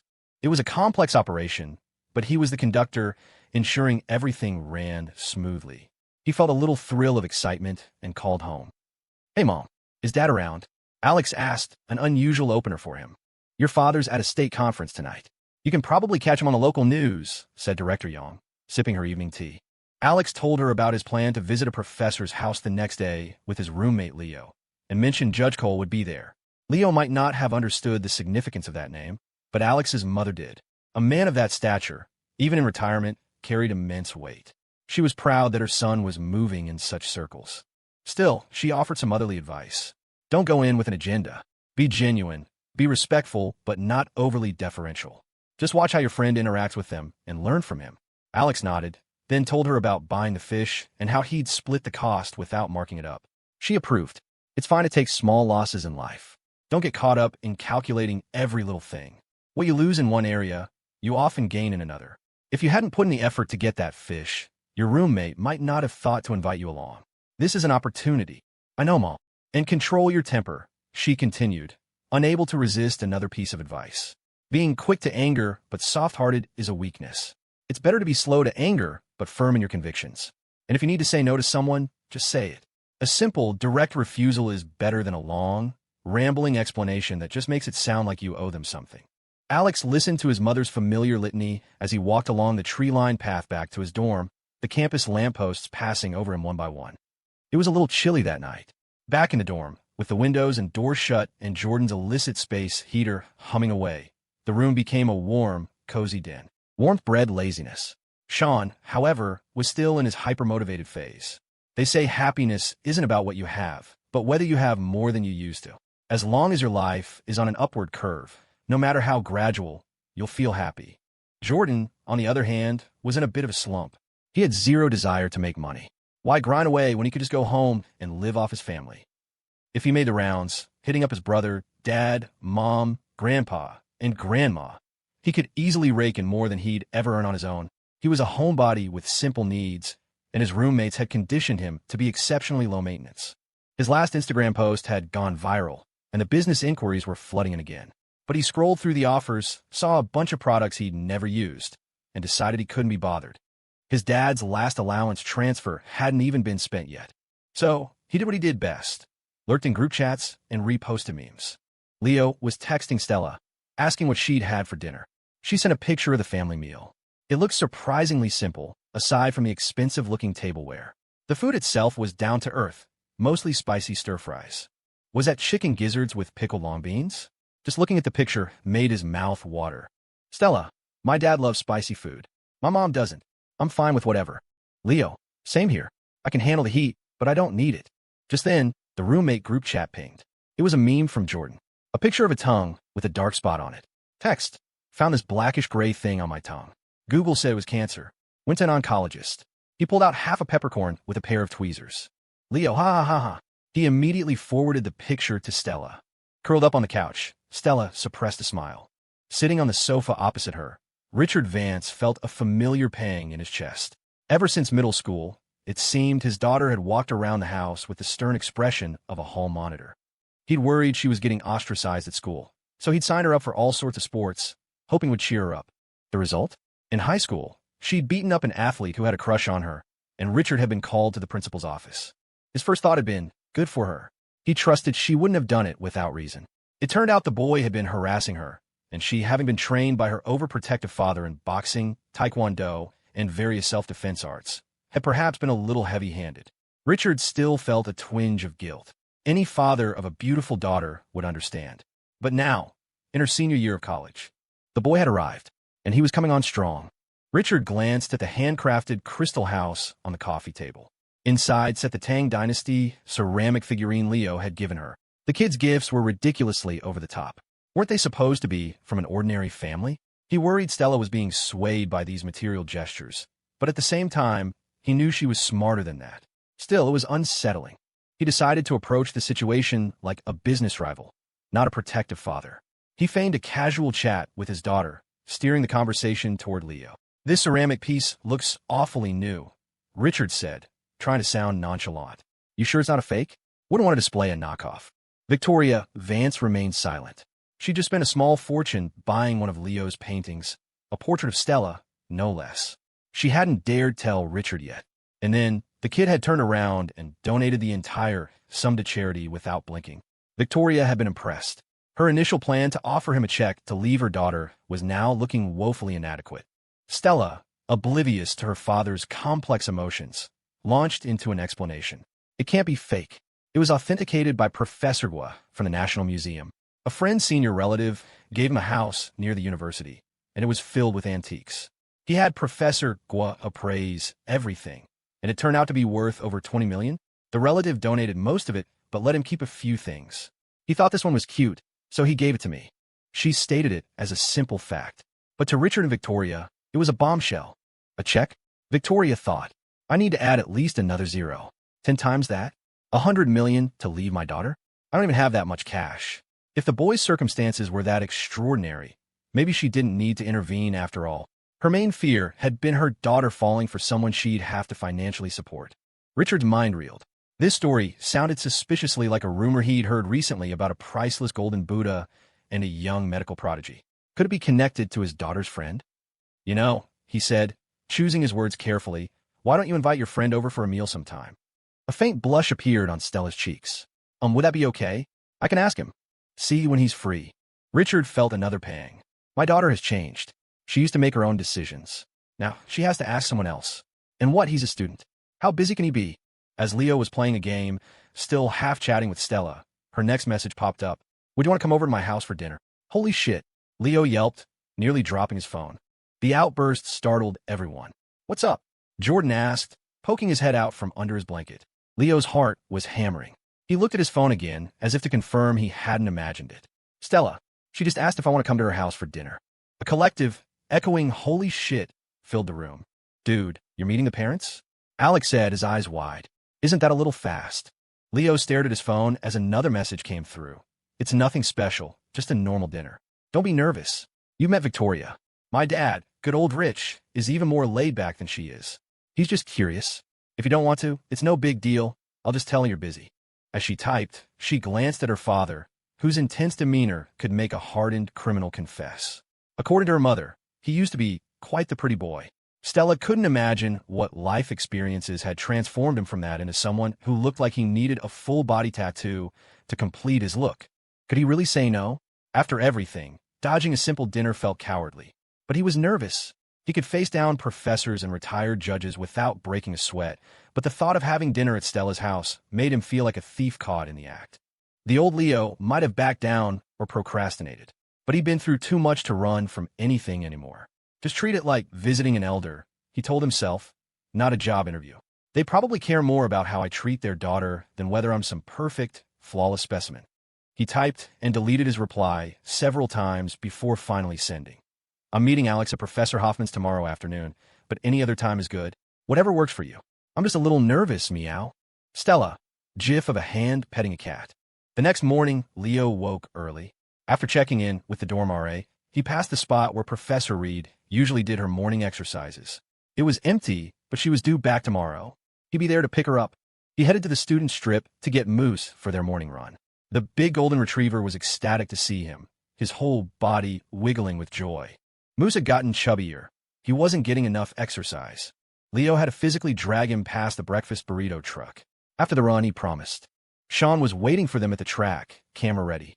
The campus was a mix of bare winter branches and resilient evergreens. Leo ran lap after lap on the red track, with Moose trotting alongside. At first, the dog was a blur of golden fur, but he soon tired out, plopping down on the track. Come on, boy, Leo coaxed. One more lap, and you get a sausage. Moose whined for a moment, but at the word sausage, he scrambled back to his feet and started running again. Sean captured the whole interaction.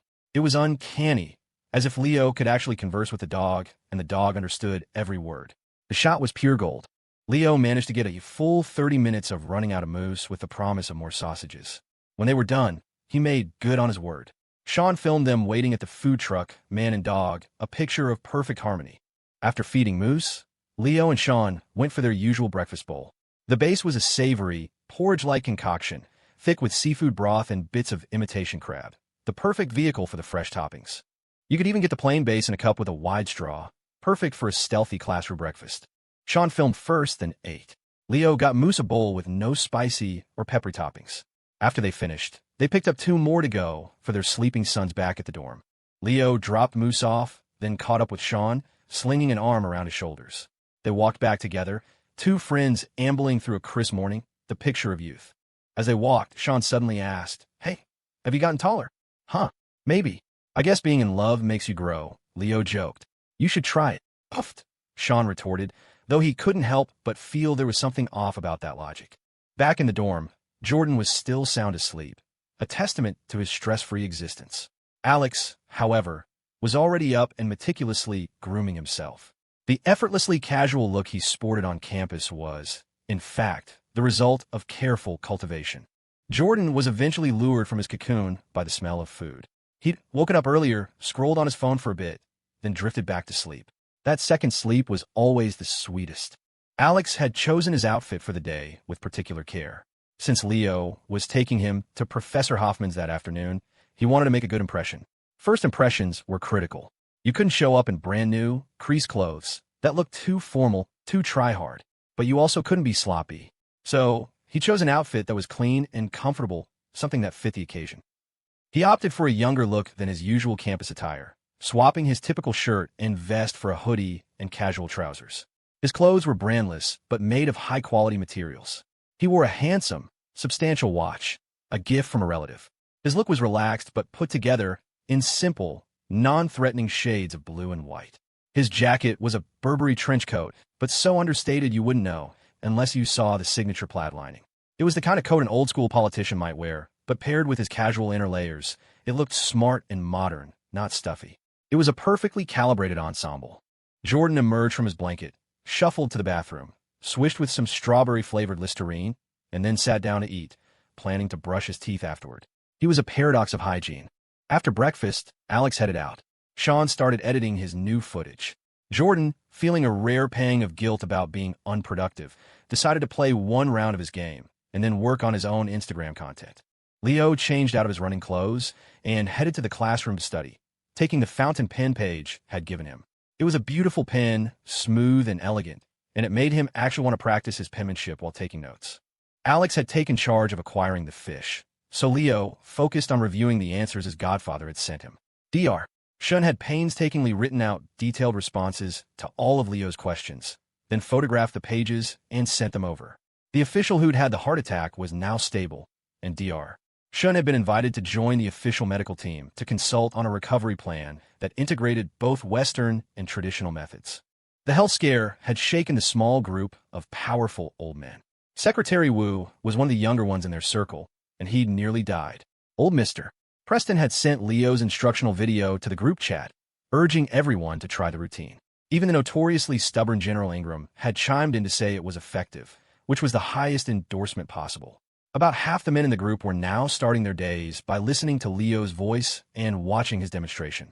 Meanwhile, in the quiet classroom, Leo was in a state of intense focus, all his buffs, time dilation, calligraphy, memory, concentration, running at full capacity. He filled several pages with neat, dense notes. When his brain and body felt like they were about to overheat, he took a break. Today, he was the lucky recipient of snacks from two of his fellow studiers. Winnie Lou had brought him a hard-boiled egg and half an avocado, neatly sliced in a small container. Colin Edwards provided a cup of unsweetened yogurt. "Thanks for the specialty foods you brought back," Wendy said shyly. "I looked it up, and eggs and avocado are very healthy." Having developed a routine of sharing food, Leo accepted graciously. He ate his snacks, took a 15-minute walk in the sun, and returned to the classroom for a second round of intense, blissful study. Leo stayed in the classroom to study, since he had to leave for Professor Hoffman's in the afternoon. He sometimes wondered if he'd been this motivated in high school. Would he be at an Ivy League university right now? But it was never too late. People learned to drive in their 60s, took up photography in their 70s, and started painting in their 80s. There was always time. At that same moment, Paige Kennedy was just waking up. With no morning classes, she could easily sleep for 12 hours a day. Her live stream the previous afternoon had been a success. A surprising number of her 2,000 or 3,000 viewers had bought the necklace she was wearing. Several people had also asked about her bracelet, but since it was a gift from a relative, she couldn't point them to a store. Paige hadn't become obsessed with streaming. It was just something fun to do. Her family was surprised. They never expected her to earn money. They were just happy if she stayed out of trouble. But now, she was running a small business, and it seemed to be working. Her family members would secretly tune in to her streams, mostly to make sure she wasn't being taken advantage of. They saw her eating, chatting, and answering questions, not begging for donations or doing anything inappropriate. It was just a new form of sales, and there was no shame in working for a living. Their only rule was that she couldn't skip class. Her sudden burst of ambition was a source of great curiosity for her family, especially her older sister, Crystal. There has to be a boy involved, Crystal thought. The name that kept popping up in Paige's conversations was Leo. "Leo brought me this. Leo's taking Moose for a walk. I'm going to bring this to Leo." As if summoned by the thought, Crystal, sitting in the back of her car on the way to work, idly opened TikTok. The first video on her feed was of a boy walking a dog. It was Moose. Crystal recognized him immediately. She'd walked him plenty of times. The video was utterly charming. The boy and the dog seemed to be having a real conversation. The boy's smile was so bright it felt like it could light up a winter day.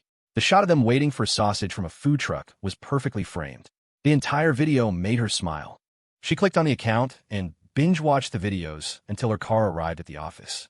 The boy was certainly handsome, but Crystal worried he might be a little too impressive. Her little sister had good taste, but this was a tough one. If Paige wanted a thing, Crystal could save up and buy it for her. But a boy? That was out her hands. A woman can always tell if a guy in a video has a girlfriend. In the earlier videos, he was dressed simply, but his style had become progressively more polished. There was definitely a girl behind that glow-up. In one of the morning run videos, a tall, athletic girl could be seen running alongside him. Clearly not her sister's type. If you asked Paige to run 2 laps around the lake, she'd probably burst into tears. Crystal stepped out of the car, put away her phone, and her expression became all business. "Good morning, Ms. Kennedy." Her employees greeted her. On her wrist, contrasting with her severe business attire, was a brightly colored, cheerful-looking bracelet. Paige had insisted she wear it. Crystal had said she'd see if it matched her outfits, but she'd put it on immediately. It was lovely, the beads smooth and warm to the touch. She'd already video-chatted her aunt to thank her. Her aunt and uncle, it turned out, were also big fans of the boy. Her uncle had even taken him on as his final student. Crystal rubbed her face. "Well, that settles it," she thought. "My sister has no chance." She sighed. The world is full of star-crossed lovers destined to become cousins. After his morning study session, the system rewarded Leo with a practical new skill. Host has demonstrated diligent study of medicinal knowledge and the ability to apply it thoughtfully to daily life. Reward: basic culinary tonic skill, category, soups, foundation, non-toxic delicious. The non-toxic part intrigued him. What if he deliberately dumped a pound of poison into a soup? Would the skill neutralize it? He briefly imagined a new career as a royal food taster. The unpoisonable husband. His study of operations research also yielded a reward, albeit a temporary one.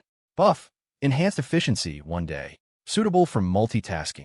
Leo quickly packed his bag, grabbed lunch, and, on his way, sent his completed homework to his godfather. He then messaged his godmother, Grace, in their group chat to let her know he'd given the pen to Paige.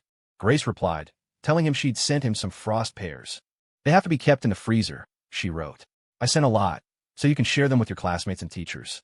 They're from your cousin's classmate's family orchard," she explained in the chat. "The pears are wonderful, but they're a pain to ship and store, so get them as soon as they arrive." While juggling a conversation with his godmother and a flirty text exchange with Stella, who had been whisked away for the day by her doting father, he remembered to check in with his own parents. Their immediate response was to ask if he'd run out of money. He also sent a round of quick greetings to his new friends from D.C. Adam Wright, Mr. Preston's assistant, replied enthusiastically with a weather report for Bridgeport, warning him of an impending cold front. Connor Brighton replied a little later, saying he might come down for a visit sometime soon. Leo also sent Liam Ingram the new video of Moose that Sean had just finished editing. In the midst of all this, Leo ran to the cafeteria to beat the lunch rush. He bumped into Jessica Monroe, who was eating alone. She was back in her own clothes, a little worn and pilled, but she seemed more confident. She spotted Leo and gave him a cheerful wave. "My treat," Leo said immediately, remembering how she'd insisted on paying for his food when she was nearly broke. Jessica smiled and nodded. Dressed in her old clothes, she seemed more at ease. She got rice, steamed egg custard, and some greens. Leo added a small soup tureen to her tray. He grabbed a large meal for himself and packed 2 more to go for Jordan and Sean. As the cafeteria filled up, Jessica ate slowly, becoming one anonymous face in a sea of students. Ms. Zhu, her mother, had left abruptly. Jessica had overheard her on the phone. Her other daughter, Angela, had caught a cold. Her mother had rushed to the airport, possibly forgetting to leave Jessica any money in her haste. Jessica had taken the airport shuttle back to the city, then a local bus back to campus. With each bump and sway of the bus, the memory of her mother seemed to fade a little more. Back in her familiar, if less warm, clothes, she felt a sense of relief. Her mother's departure wasn't heartbreaking. Perhaps because she'd never had any expectations, the disappointment was mild. She now understood that her mother was capable of love. She just reserved it for her other daughter. But as the sting faded, a new feeling took its place. She realized that with money came a different kind of confidence. You could wear old clothes and still hold your head high, even in front of a boy you liked. It was the same effortless self-assurance she had always envied in Stella Vance. Maybe this, in its own strange way, was life's gift to her. Finishing the last sip of her soup, Jessica stood up and headed back to her dorm. She had decided to follow one piece of her mother's advice, to stop wasting time on scattered part-time jobs and focus her energy on something more meaningful. Her days were still full, but now with a different kind of purpose. She stood on the bridge leading to the women's dorms, the wind whipping around her, the sun bright on her face. She was a part of the scenery, and she was home. Leo packed the food back to the dorm, feeding his waiting sons. Being the guy who brings back food for your roommates in college makes you a true patriarch, especially with a midday rush. While they ate, Leo told Jordan he'd seen Jessica Monroe. She seemed different somehow. Stronger, maybe? Jordan swallowed a mouthful of pot roast. There's a group chat I'm in. Someone doxed her mom. Apparently, she's the second wife of some Singaporean shipping tycoon. Super rich. There are pictures online. Who knows if Jessica will end up moving there with her? Leo thought about the look on Jessica's face in the cafeteria. He doubted it. Before, she was like a hedgehog with all its quills smoothed down, trying not to poke anyone. Now, she was a hedgehog with its quills out, still sharp, but no longer hiding. After lunch, Sean cleaned up while Jordan washed some fruit. Leo was crunching on a crisp pear when his phone rang. It was a premium delivery service. I'll get it, Sean said, hearing the delivery guy say there were a lot of boxes. I could use the walk. A lot of boxes was an understatement. Leo's godmother had sent 6 large foam containers, each packed with about 10 pounds of frost pears. They were a special heirloom variety meant to be eaten frozen. Shipping them was like trying to mail ice cream without dry ice. They were still frozen solid, packed with ice packs. The shipping must have cost a fortune. Leo had the driver send one box directly to Stella's house. He and Sean hauled one back to the dorm. Then he took one to Ms. Miller and dropped another off with Mr. Roberts at the security booth. Mr. Roberts chuckled. Well, now, this is a treat. Don't see many of these around here. He accepted the gift graciously. He'd heard the news about the student who donated $1 million. He knew this kid wasn't trying to bribe him for anything. Just a polite young man. When Leo got to Ms. Miller's, she was dressed in a comfortable-looking White House dress. He brought the box in, ready to leave, but she handed him a glass of water. Do you have any more of these? She asked. My aunt went to college up north. She'd love them. She won't accept most gifts, but this she might. Leo felt like he was being given a cheat code on how to bribe the university president. I have more, he said quickly. When would be a good time to drop them off? Now is fine. She doesn't take a nap. Leo got his orders. As he was leaving, he added, Cody shouldn't eat too many of these, especially late at night. I know. You're very thoughtful. Now go, she said, handing him a yogurt for the road. He hustled back, grabbed another box, and headed for the president's house. He couldn't believe he was making house calls to the university president with a box of frozen fruit. President Julia Grant was surprised to see him. She initially thought her niece was ordering students around again, but when Leo explained they were a gift from his family, her expression softened. It was true. She had developed a taste for them during her college years in New England. She accepted the box with a stern, don't make a habit of this, but her eyes betrayed her gratitude. Mission accomplished, Leo thought. The whole delivery circuit had eaten up his lunch break. He had one box left for himself, which he knew would get devoured in the dorm, and one he'd set aside for Professor Hoffman. Just then, Alex returned, carrying a freshly acquired, still wriggling sea bass. They packed up the fish and the box of frost pears. Professor Hoffman's driver, Walt, was already waiting for them at the campus gate. He was even more deferential than usual, hopping out to open the car doors and waiting with a polite smile. Walt kept up with the news. He knew this wasn't just any student. This was the kid who had casually donated $1 million. A guy who can give away that much money is someone you treat with respect.